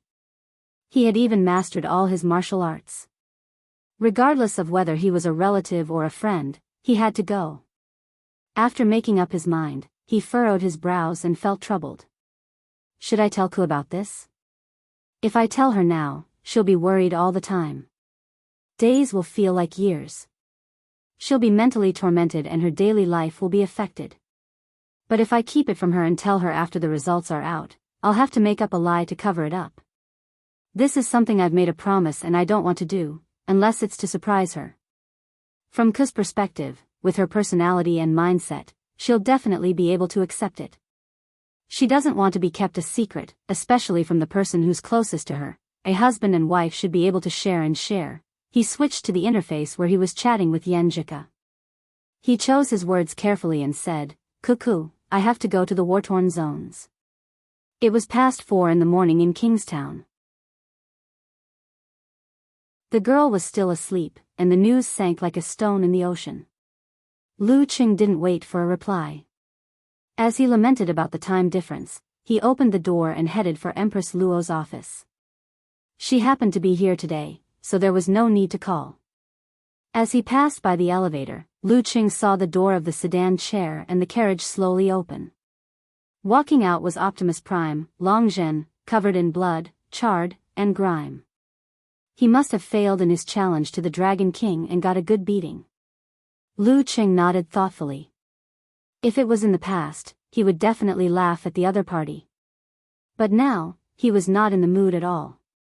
After a silent greeting, he went to Ning Zitong's door and knocked 3 times. After getting permission, he pushed the door open and entered. Lu Qing briefly explained what had happened to Lin Ke and then brought up the matter of applying for leave. "You don't have to." Ning Zitong frowned slightly. "Our physical invulnerability experts are required to cooperate with the military every year. How about this? Treat it as your mission for the second half of the year." "Thank you, Sister Ning." Lu Qing didn't argue. He immediately turned to leave, intending to communicate with the military as soon as possible. Ning Zitong tapped the table lightly and reminded him, "The war-torn zones aren't just a few dozen countries. Your master knows a lot about this. Remember to ask him for advice. Don't be careless." "Okay." Lu Qing nodded gratefully. With this reminder, he didn't rush to contact the military. Instead, he called his master. "You want to help find Lin Ke?" asked Shi Jiangwo directly.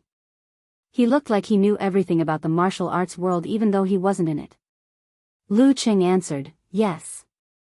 He quickly asked, "Master, haven't you been roaming the war-torn zones for many years? I'd like to ask about the situation there."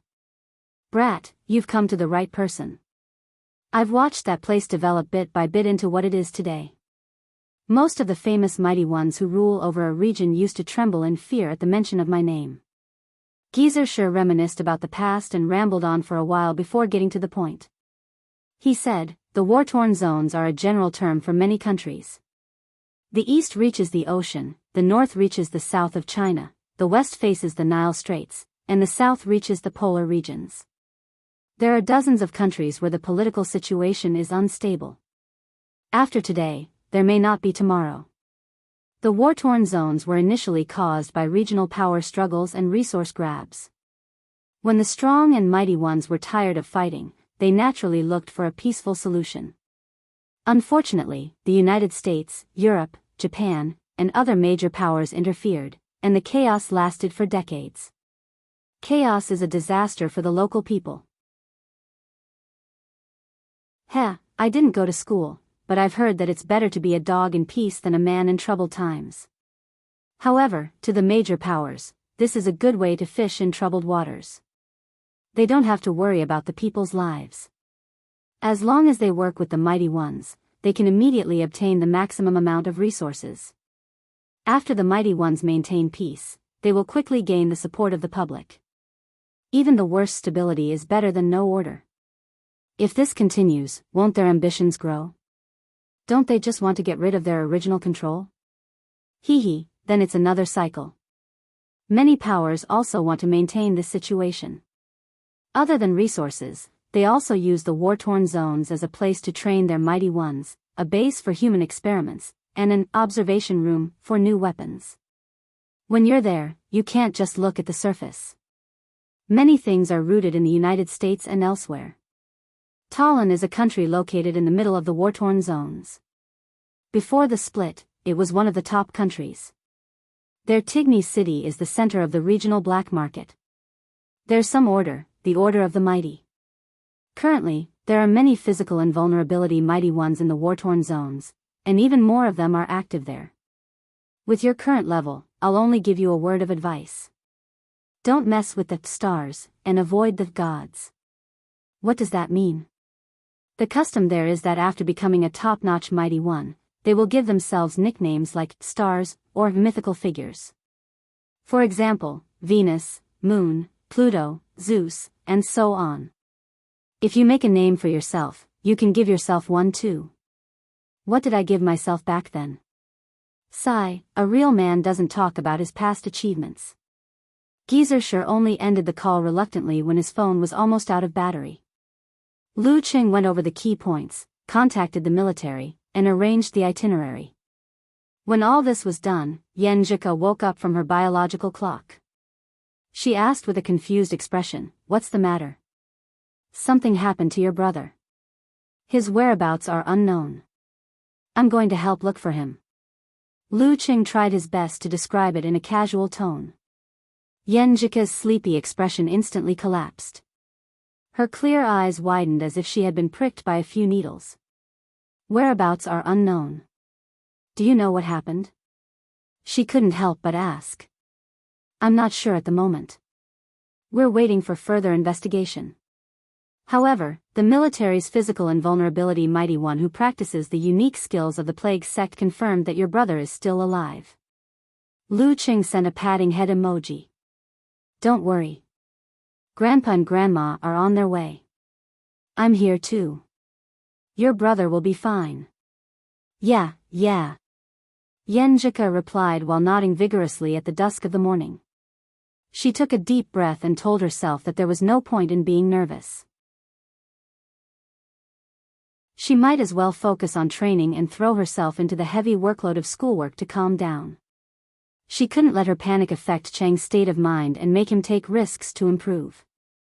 After giving his instructions, Lu Qing took a car to the military airport on the outskirts of Huaqing. He planned to fly directly to Zhelangang, which was near Tallinn. This was a relatively orderly city in the Federation and had close ties with China. At 7:15 p.m., the temporarily arranged plane soared into the clouds. It first headed north, then south. In the entire cabin, other than the pilot, Lu Qing, and an officer were the only ones in sight. As the lights dimmed, the environment became quiet and oppressive. After flying deep into the war-torn zones for an unknown period of time, Lu Qing, who was resting with his eyes half closed, suddenly opened his eyes. "Change flight route. There's danger ahead."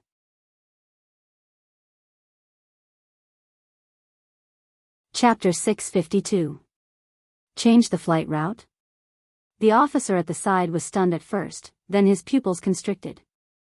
He hurriedly contacted the pilot in the cockpit. He clearly remembered that on the profile of this physical invulnerability mighty one, the words, "able to foresee danger," were written.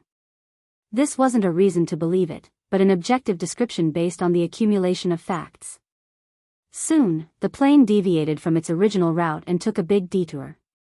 After a few minutes, they received a warning from the main station that there were two groups of forces fighting ahead. They had used fighter jets, bombers, anti-aircraft guns, and surface-to-air missiles. They had to avoid the airspace to avoid being affected. The reason they were called two groups of forces was because not every area in the war-torn zones had a country. Rebel forces and sects imitating China might have controlled a large area, but they hadn't officially established a country. After listening to the main station's description, the officer couldn't help but sneak a glance at Lu Qing, as though he was looking at an unscientific existence. This kind of premonition was still a blank space in modern technology. It was better to see it with your own eyes than to hear about it 1,000 times. Lu Qing had already closed his eyes and refocused to deal with unexpected situations in the war-torn zones. At dawn, the plane landed in Zhelangang. Military personnel stationed here welcomed them. Lu Qing asked for a satellite phone and told Yan Zhika that he was safe. Then he looked around and asked in a deep voice, "Have Old Master Ji and the rest of the Shushan study arrived?" The two seniors, Heaven-Leaning Sword and Seven Star, are already on their way to Tigny City in Tallinn. The leading officer, Wang Feiyun, answered honestly. "I've made a copy of everything they asked and looked through."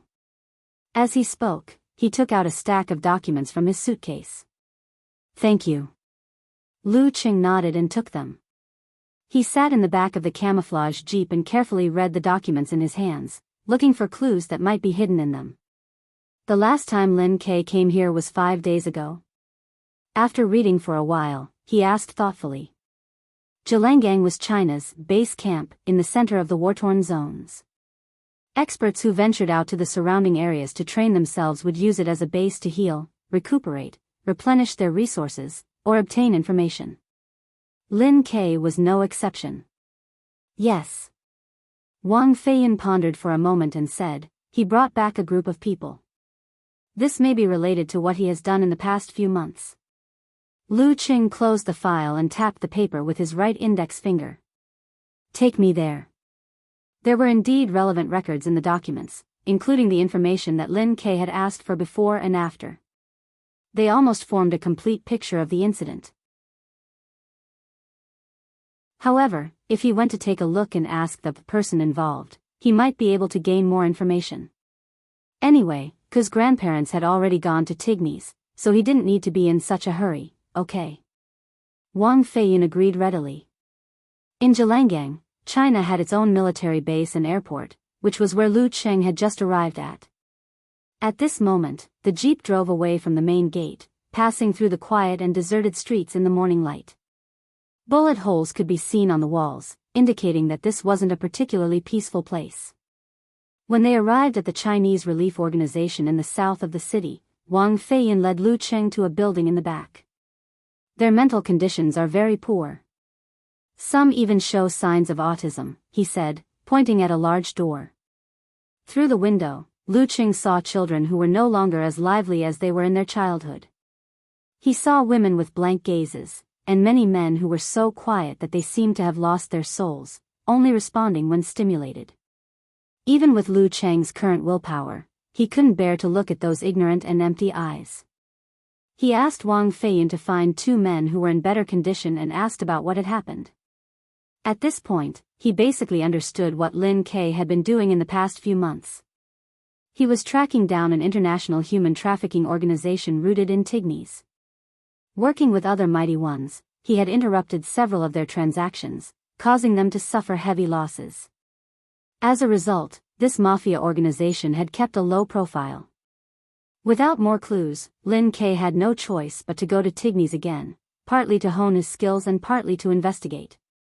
Was he retaliated against, or did he follow the clues only to run into a big tiger? Lu Qing muttered to himself, deep in thought.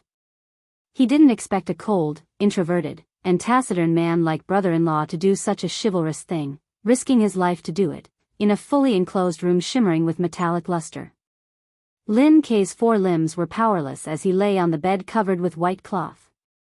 His hands and feet were shackled, from which silver-white bone spurs protruded and pierced into his muscles and bones, staining him dark red with blood. His dark pupils were slightly dilated, but there was an unyielding stubbornness in the depths of his eyes. His entire body was covered with various instruments.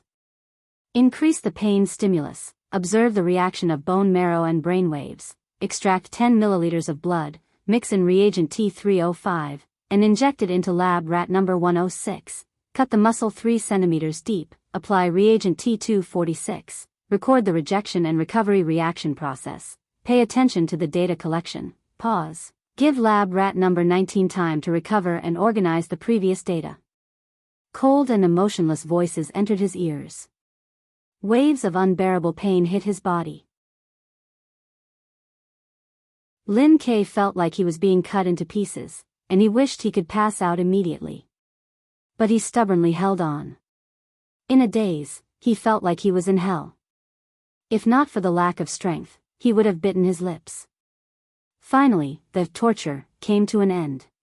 He forced himself to examine his body and heal his wounds until he passed out completely. Zhelangang, China's military base.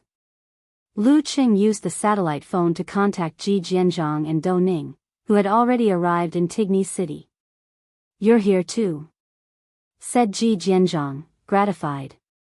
"Then hurry over as soon as possible. Don't make a big fuss, lest some people do something desperate and do something unsalvageable. When you arrive, we'll split up and save time."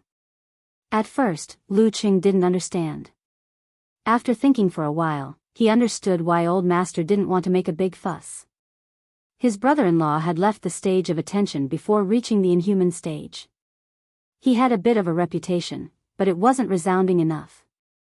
In the past 2 years, he had been on the verge of being forgotten.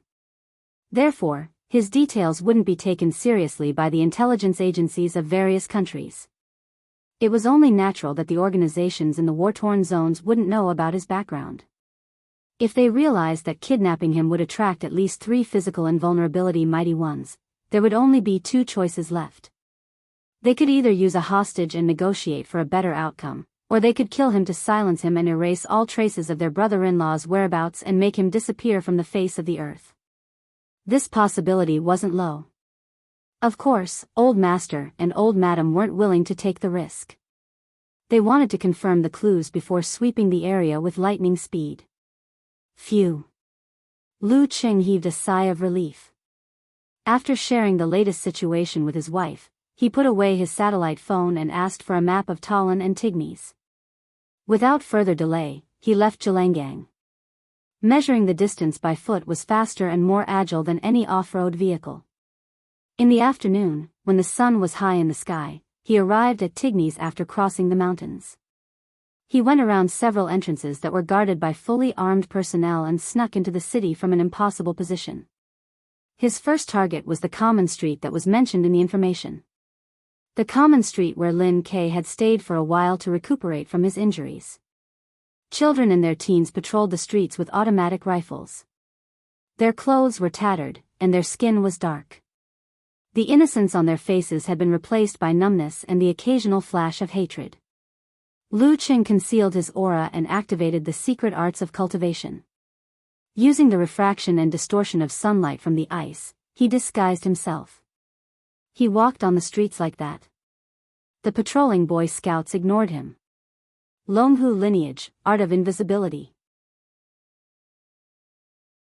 Arriving in the middle of Common Street, Lu Qing entered a run-down apartment and went up the stairs to the 3rd floor. According to the information, this was where Lu Cheng's brother-in-law used to live. His landlord was called Ji Kong. Just as he was about to knock on the door, Lu Qing sensed something. He turned sideways and used his shoulder to force his way in. Beside the window opposite him was a gorgeous woman with black hair and eyes. She seemed to have lost all her bones. Her arms and body were wrapped tightly around a bronze-skinned man. The latter was Ji Kong. With a loud crack, all the bones in Ji Kang's body broke. He breathed his last. The snake-like demonic woman smiled at Lu Qing. She suddenly flipped backward and landed on the street. The whole process was smooth and natural, fully demonstrating her confidence in herself. Just as she landed silently, the woman immediately turned around. Her body faded, and she turned into a black shadow. She moved to a hidden spot with extreme familiarity and calmness. Just then, her vision blurred. She saw the young man from before standing in front of her, as if he had been waiting for a long time. Not good. Just as she was about to change direction, she saw Lu Cheng's palm strike coming at her. It was as fast as lightning, leaving after images. Bam! She raised her hand to block, but her face was hit by the palm along with her forearm. Her vision turned black, and she passed out without making a sound. After some time, she opened her eyes in a daze. She saw the young man from before standing in front of her with his hands behind his back. She heard his deep and dignified voice. Why did you kill Ji Kong?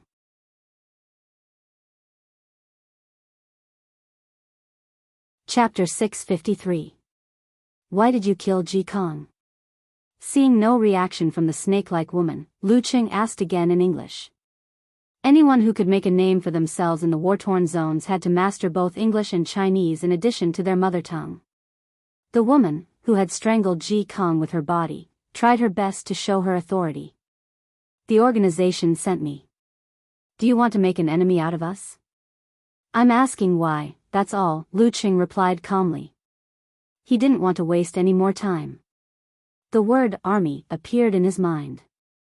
Being stared at by those cold eyes, the woman who had undergone harsh training suddenly collapsed. It was as if she could clearly smell the scent of death. It was so terrifying, so terrifying. Her tears and snot flowed uncontrollably. Her body trembled like a sieve. I'll tell you everything. Ji Kong is a bee broker in Tignes' black market. He took a batch of our organization's goods and tried to escape. The organization discovered him and sent me to deal with him. I am telling the truth. Please don't kill me. I don't want to die, I don't want to die, a cold-blooded killer cried like a little girl in despair. She felt like she had lost control of her body and soul. A broker in the black market.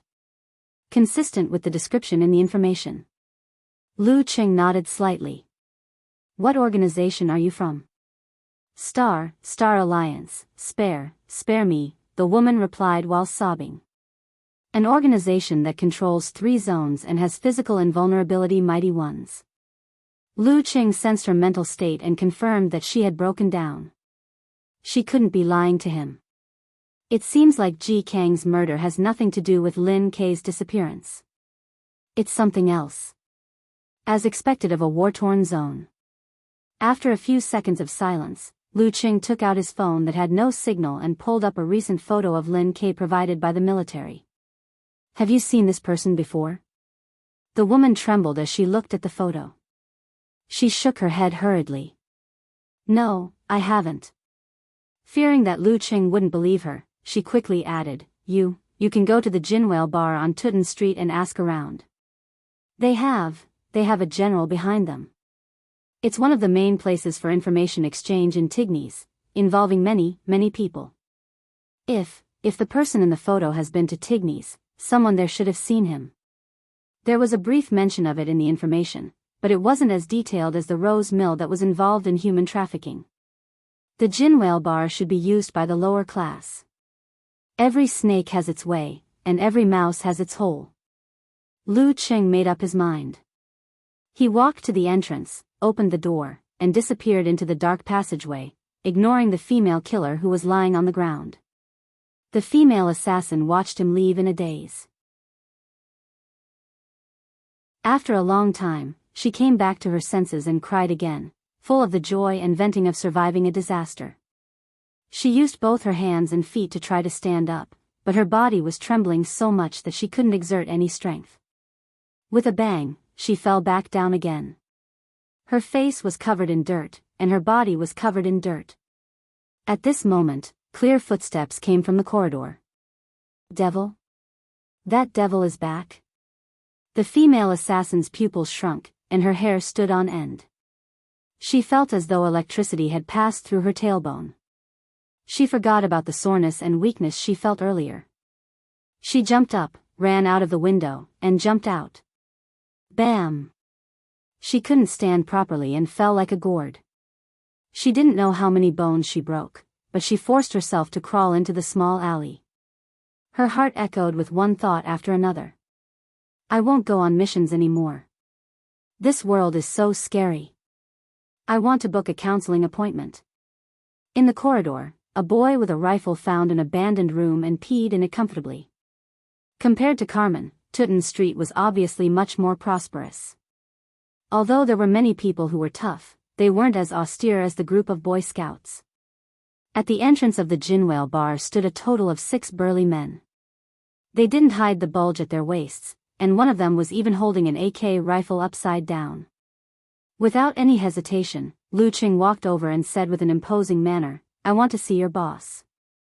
The 6 burly men suddenly felt a heavy burden on their shoulders. They couldn't straighten their backs.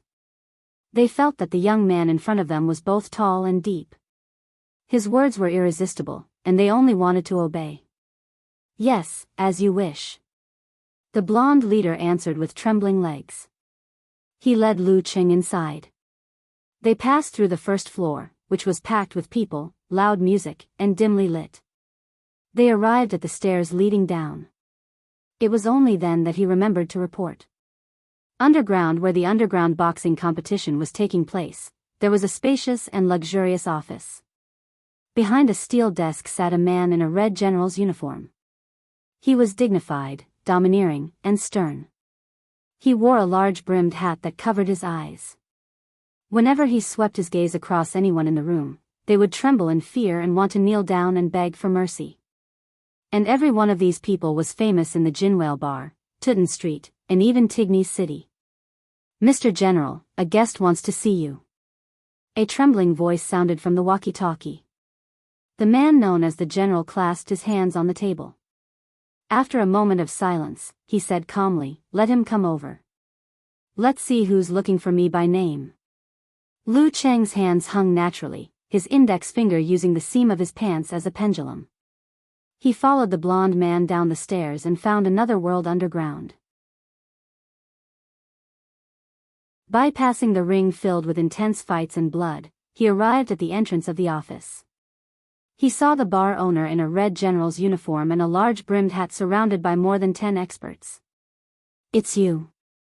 Lu Cheng was stunned at first, but soon smiled. This was someone he knew, the son of a Miluo warlord who had defeated him in the Four Nations competition, Vagar the General. He had honed his skills in the war-torn zones for many years. He had fought with the Taoist once and indirectly helped him reach physical invulnerability. "It's you." Vagar was stunned as well. His pupils constricted, like the tip of a needle, flashing silvery white. Unlike many experts in the war-torn zones who lacked external sources of information, he had long known from Miluo's intelligence channels that the old opponent before him was no longer what he used to be. He was a true general-level expert. Vagar let go of his hands that were clasped on the desk and retracted them in front of him. He seemed to be on high alert. He looked around at the experts before speaking in a deep voice. "Why are you here?" "To buy information." Lu Cheng went straight to the point. Vagar narrowed his eyes and sized up Lu Cheng. He couldn't see through the person he had defeated in the past. Not only couldn't he see through him, but he also felt an inexplicable fear, like an animal facing its natural enemy. "What information?" Vagar's tone softened instinctively. "I want to know if anyone has seen this person in the past few days." Lu Cheng took out his phone and showed him the information on Lin Quebec. "Send me his photo. I'll get someone to ask." Seeing that it was a small matter, Vagar's body relaxed. Using the bar's LAN, Lu Cheng sent the photo over. Vagar ordered his subordinates to deal with it immediately. Lu Cheng didn't leave. Instead, he dragged a chair and sat beside the office door. He looked like he wasn't going to rest until he got the results. The veins on Vagar's forehead bulged and jumped, but he didn't explode in the end. After a long silence, he suddenly spoke. "If I have the information you want, I hope to receive a special reward." "What?" Since Lu Cheng proposed to buy and not rob, there was naturally room for negotiation. Vagar clenched his fists and straightened his broad back. "Fight with me. I want to know how big the gap is between us."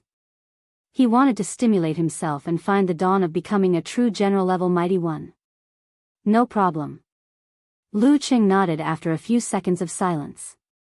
The two of them didn't say anything else. The office returned to silence. However, the oppressive feeling made everyone uncomfortable. They didn't even dare to breathe loudly, except for Lu Cheng. After an unknown period of time, news finally came back. More than 5 guards of Jinwale Bar had seen Lin K 3 days ago. He was right here. He fought in an underground fight and left with injuries. "He hasn't appeared since," said Vagar's subordinate, the bar owner on the surface. "Injured?" Lu Cheng asked in surprise. Although he had only taken a quick glance, he could see that both sides of the arena fight were limited to low-ranked Dan stage fighters. The surrounding audience didn't show any disdain either.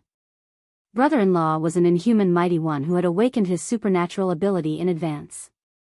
How could he be injured in such a situation? With his strength, no one in the crowd could have done it unless Vagar went up personally or bullied him with numbers. Vagar answered on behalf of his subordinate. Coincidentally, there was a powerful guy who fought in the arena a few days ago. A very mysterious and special guy. I believe that the strength he displayed was only a part of his true strength. Who was it? Asked Lu Qing calmly. Perhaps it was because of such an opponent that brother-in-law was excited and took the initiative to challenge him. Vagar gestured for his subordinate to bring over his laptop and replayed the highlights of the previous few matches. As Lu Qing watched, he gradually frowned. Lin Kei's opponent was really strange. He had blonde hair and blue eyes. He didn't have any expression from beginning to end. He was even more Lin Kei than Lin Quebec. Every punch and kick seemed to have been measured and controlled very well. He seemed to have reached the realm of God is watching you. However, he didn't show this in other aspects. He was strong and agile. However, he gave off a lifeless and inflexible feeling. At times, he even seemed to lack the ability to feel pain. This is a little strange. Could brother-in-law's disappearance be related to him? Lu Qing suddenly had a thought. Perhaps brother-in-law's disappearance wasn't because of the revenge of the human trafficking group, but because of some other unexpected incident. Otherwise, the experts of Shushan study wouldn't be completely clueless. Who is he? Where is he? Asked Lu Qing straightforwardly. Vagar tilted his head and looked at his subordinate. On the surface, the bar owner answered, I don't know who he is or what forces are behind him. However, I know where he lives. He lives in 172 San Jose Street, an apartment on the left side of the 5th floor. Thank you. Lu Qing stood up and returned the chair to its original position. You can fulfill your payment now. Vagar stood up as well. His fists were glowing silver as if he was wearing heavy gloves. Lu Qing looked up at him. He slowly raised his arm and clenched his fingers one by one. Bam! He threw a punch. The surface of his fist condensed and absorbed the surrounding light. His body grew brighter and brighter while the office grew darker. As the darkness deepened, the temperature dropped. Just as Vagar was about to dodge, a chilly wind entered his body. He couldn't help but shiver. The white before his eyes grew brighter and brighter, filling up the entire heaven and earth. Boom! His arms were forcibly opened, and streaks of silver-white electric snakes splashed everywhere. Bam, bam, bam. Vagar was sent flying. He crashed through 3 walls and landed heavily in the dust. Swoosh, swoosh, swoosh. His subordinates either drew their guns or clenched their fists. They were about to surround Lu Qing. Let him go, shouted Vagar in a hoarse voice. Lu Qing didn't even look at his subordinates. He had already turned around and left with his hands in his pockets. He had learned that punch from the god-slaying saber, Lu Yongyuan. Using the uniqueness of his Starry Universe style, he had used it more harmoniously and naturally than his opponent. It had a different feel, but it lacked the dominance that came from the heart. Vagar struggled to get up and watched as his opponent drifted away. After a long while, he sighed. Is this the difference between me and him? Just one punch.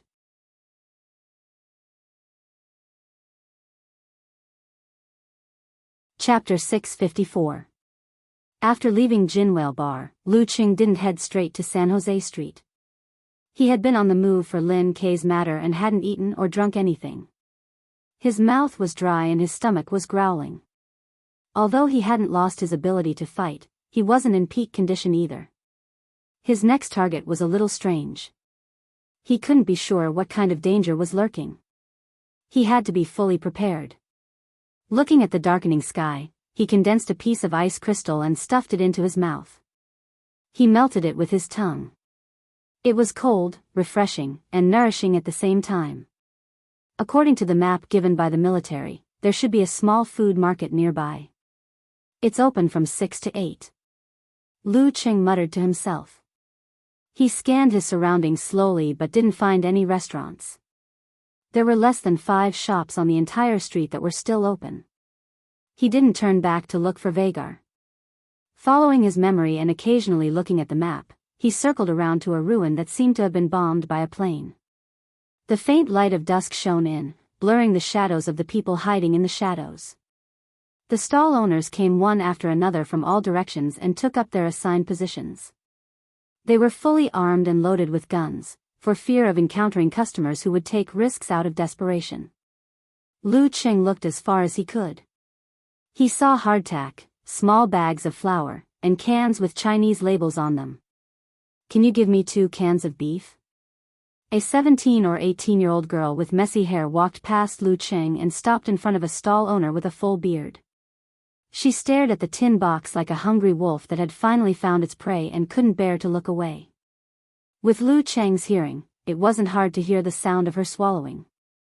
The stall owner glanced at her and chuckled in broken English. "As long as you have Chinese or American notes, gold, and guns." "I don't." The girl's voice trailed off. Then, as if she had made up her mind, she said, I can sleep with you." "Just 2 cans of beef." The stall owner sized her up and finally said, "Okay, but you have to wait until the end." Can you give me one first?" asked the girl anxiously. "Come over here." The stall owner pointed to the seat beside him. "You have to stay with me for 2 days." Okay. The young girl walked over and took an open can with her eyes shining. She didn't care about the knife and fork. Kneeling down, she reached out and grabbed a piece of oily beef, stuffed it into her mouth, and wolfed it down. The stall owner patted her chest and buttocks as if he was measuring the goods and nodded in satisfaction. Seeing this scene, Lu Qing couldn't help but think of his cousins, Qi Yunfei, Chen Xiaoxiao, and Ma Shi. They were about the same age as the girl in front of him. They were busy with their studies. For a moment, Lu Cheng's emotions fluctuated as if there was something stuck in his throat and the stall owner was stunned for a few seconds. Then, he quietly brought out a thick, big, and black calculator and pressed it for a long time before he got the answer. He took out his wallet and emptied it with cash. He also took some of the gold from the military to pay the bill. Taking the food wrapped in the old newspaper, he tore open a can of beef that wasn't self-heating. Just as he was about to enjoy it, the stall owner kindly reminded him, "This can taste better if it's frozen." The jelly formed by the gravy, gulp. The Jinwell bar on Tutton Street has a refrigerator and its own generator. You can borrow it if you pay a little. As he spoke, the stall owner couldn't help but lick his lips. Lu Qing nodded slowly. Holding the old newspaper with the rest of the food in one hand, he quickly froze the can with the other hand. With a shake of his wrist, a piece of beef and the jelly formed by the gravy flew into the air and into his mouth. Not bad. Lu Qing turned around and left while chewing. The stall owner was dumbfounded. Starting from the cold can. He wasn't a commoner who didn't know how to get food. He knew what this meant. This was the strongest of the strongest. Who would dare to take money from such people in the market? They wouldn't have the self-awareness to pay. This was the rule of Tignes, the universal rule. After a long time, he looked at Lu Cheng's back and then at his stall. He felt lucky. Lu Cheng found a random wall at the edge of the ruins and sat down. Without wasting any time, he started eating. When there were only 2 cans left, 5 packs of compressed biscuits, and 3 bottles of drinking water left, he wrapped them up again and walked out of the market. Along the way, he saw many children staring at the passers-by with pleading eyes, hoping to get some food. Lu Qing sighed to himself and gave the rest of the food to different children. He didn't pay attention to their shocked expressions, nor did he care about the resulting disputes. This was the war-torn zone. 172 San Jose Street. The entrance was riddled with old bullet holes, and the nearby glass windows were mostly damaged. With both hands in his pockets, Lu Qing walked up the mottled stairs step by step. His posture was calm and his expression was relaxed, as if he was an invited guest. Since he had formed the ice heart, his mind could sense the situation within a dozen meters around him. For physical invulnerability experts, after connecting heaven and earth, their mind would definitely mutate and cover a wider area. Similar abilities were a common trait. However, for those who had cultivated the enemy heart-freezing move, the effects would be clearer and the range would be wider. When he passed by the 5th floor, Lu Qing didn't stop and continued to climb. Just as he brushed past the 5th floor, his heart lake reflected the scenes of the walls and the rooms. A tattered sofa, a table with all kinds of empty cans, some of which had not been thrown away for a long time and were even growing hair. No one here. Lu Qing nodded thoughtfully. He made a turn on the 6th floor and returned to the ground floor. He stood in the shadows and watched the entrance. It was already late at night. The street was dark without street lights. Only the apartments on both sides were illuminated by candlelight. In China, such a street would have at least 2 barbecue stores, 1 braised food, 1 fried rice, and a 24-hour supermarket. The roadside would be filled with tables, aromas, and alcohol bottles. Such a scene can't be found now. After all, for the sake of environmental protection, for the sake of green and peace in this world, there's at most a 24-hour supermarket. Lu Qing leaned against the wall with his hands in his pockets. He thought about the deserted and dilapidated surroundings. It was the same sky, but a different life. After an unknown period of time, his eyes suddenly focused on the mysterious expert in the video. He was wearing a black trench coat. His face was expressionless, and his green eyes were like those of a wild beast. After watching him enter 172, Lu Qing wasn't in a hurry to follow. He waited for a while before stretching his muscles and decided to follow. At this moment, the mysterious expert with blonde hair and blue eyes came down again and walked to the other end of the street. Lu Cheng's heart of ice was clear. He spread his spirit and followed him from dozens of meters away with his hands in his pockets. He also used the secret method of cultivation. He turned left, walked straight, and turned right. The mysterious expert with blonde hair and blue eyes didn't seem to notice anything unusual. 10 minutes later, he came to a ruin in the suburbs. He could vaguely make out the shape of a factory. The buildings had collapsed, and the steel was scattered. Suddenly, the mysterious expert with blonde hair and blue eyes turned around like a whirlwind. His cold eyes were fixed on Lu Qing. He can even detect this? Sure enough, it's a little weird. Lu Qing thought calmly. Whoosh! Whoosh! 2 people jumped down from the 2nd floor of the factory ruins. One was short, dark-skinned, with black hair and black eyes. The other had light yellow eyebrows and a single light blue eye. They either melted into the night or were muscular. They looked different, but they had the same temperament as the mysterious expert with blonde hair and blue eyes. Rigid, inflexible, not agile enough, strange and frightening. Seeing his companion blocking Lu Cheng's way, the expert with blonde hair and blue eyes said in a flat tone, "Detestable and troublesome stalker." After that, he looked at his 2 companions and continued in a monotonous voice. The Tigny Security Police's reaction time is 30 minutes, the City Defense Forces is 15 minutes, and the experts nearby are 5 minutes. Number 4, Number 6, end the battle in 5 minutes. Number 4, Number 6. Lu Qing frowned slightly. He took out his right hand from his trouser pocket, the remaining coin in between his fingers. Clang! He flicked the coin into the air.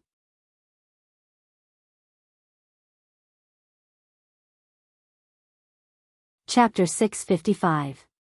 Number 4, Number 6, end the battle in 5 minutes.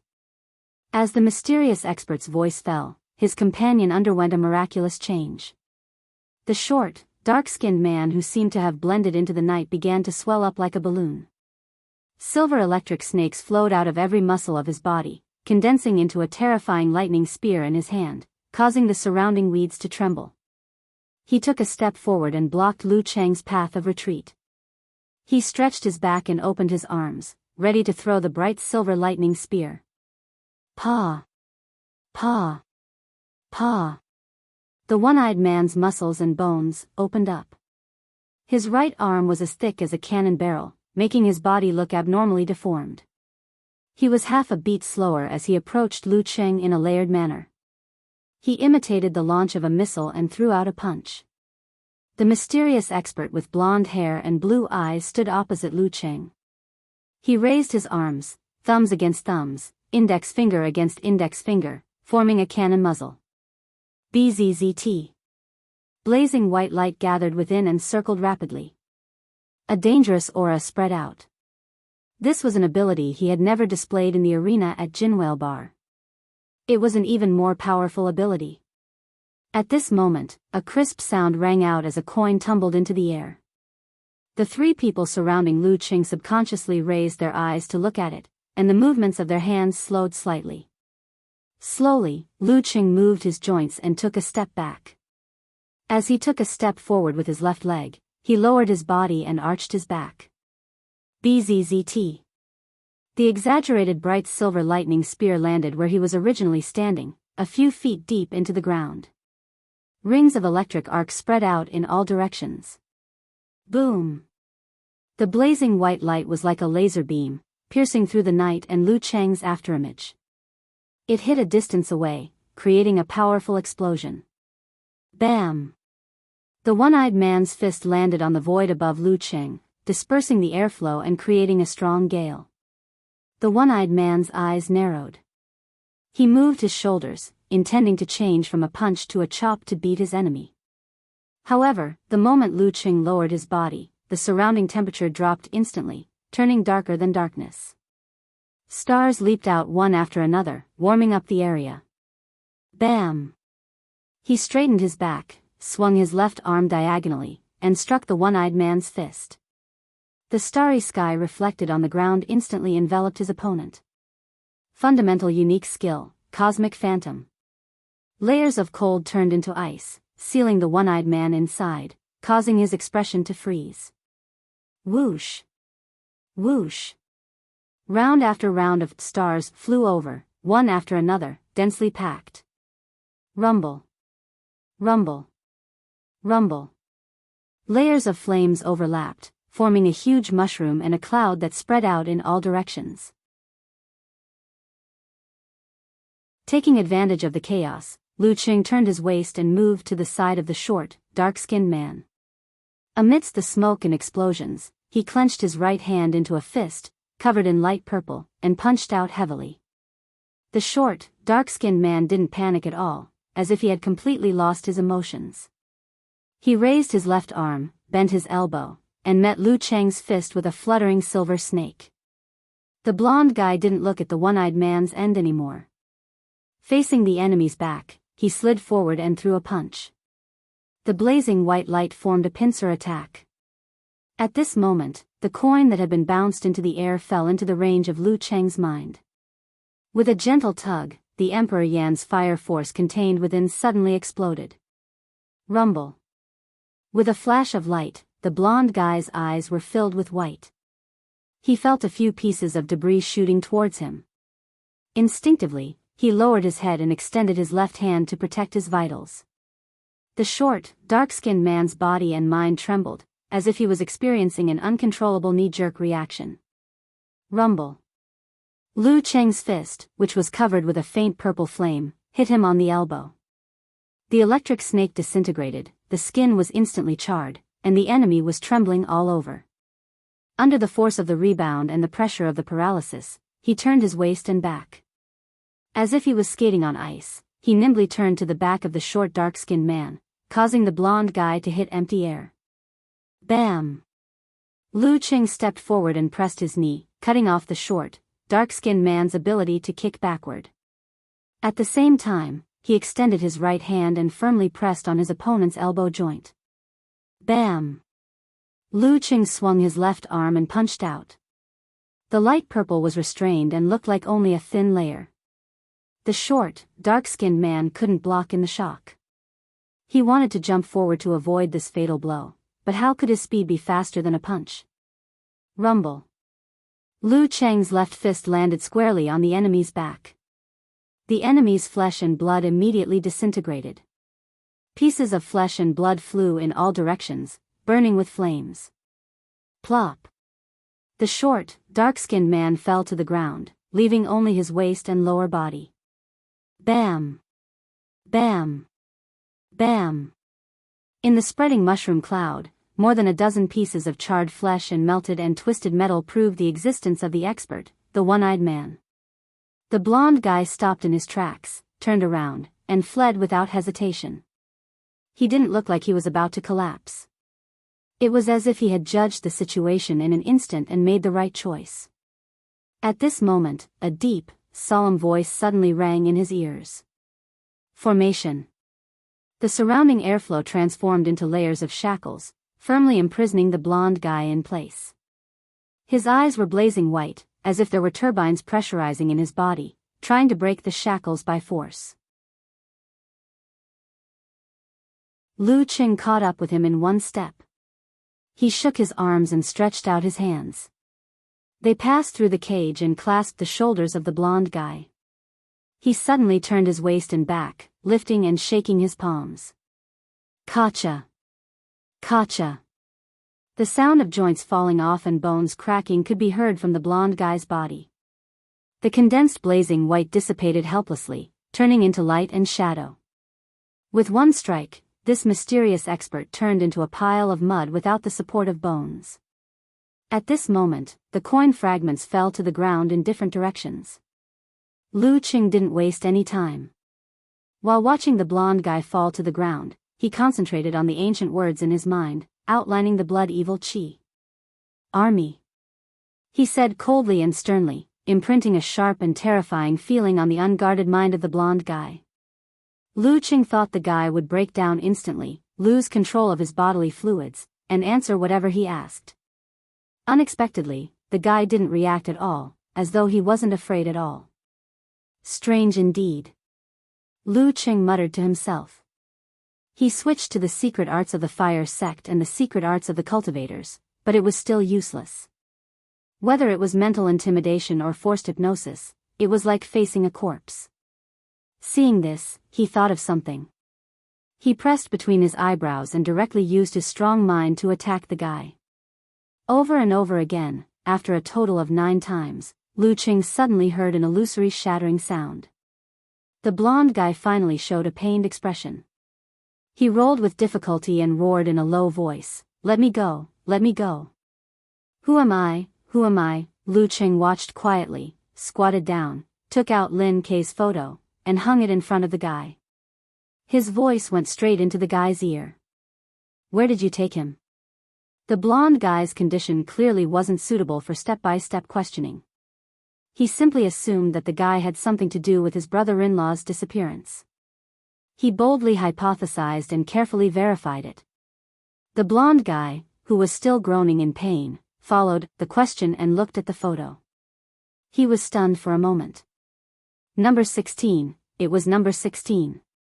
He was originally a terror-level expert. I am number 5, no, I am not. His voice trailed off, and his eyes were unfocused, hiding the sluggishness as though his head had been hit hard.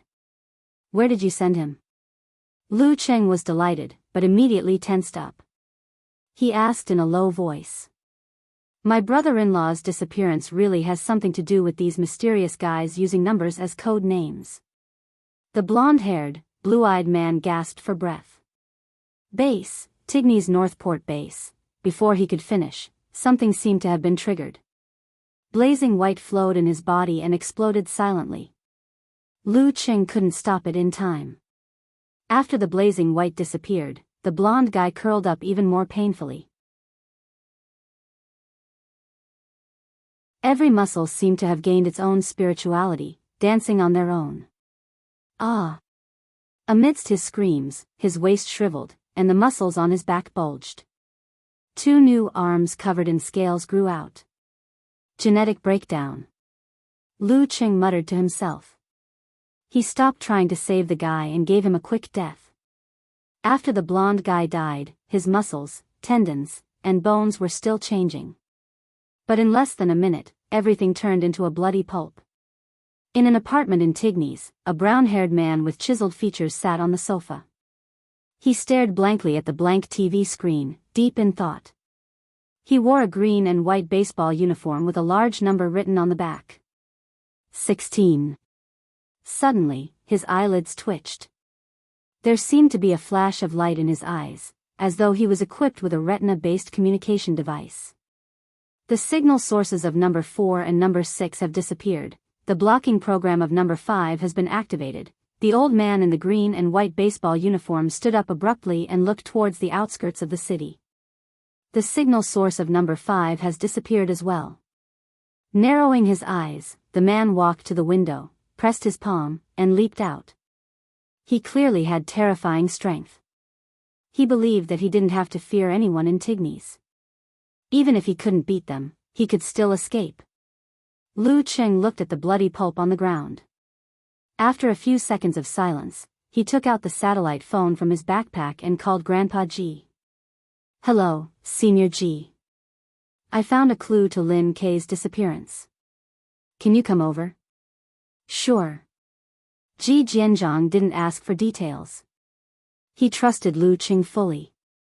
P.S. This picture was updated at 12:30 p.m., but Qidian's backend drew it. Looking for recommendation tickets on Monday that you're tuning into the A Romantic Tales YouTube channel. Don't forget to subscribe and join us on this journey to catch the most captivating stories.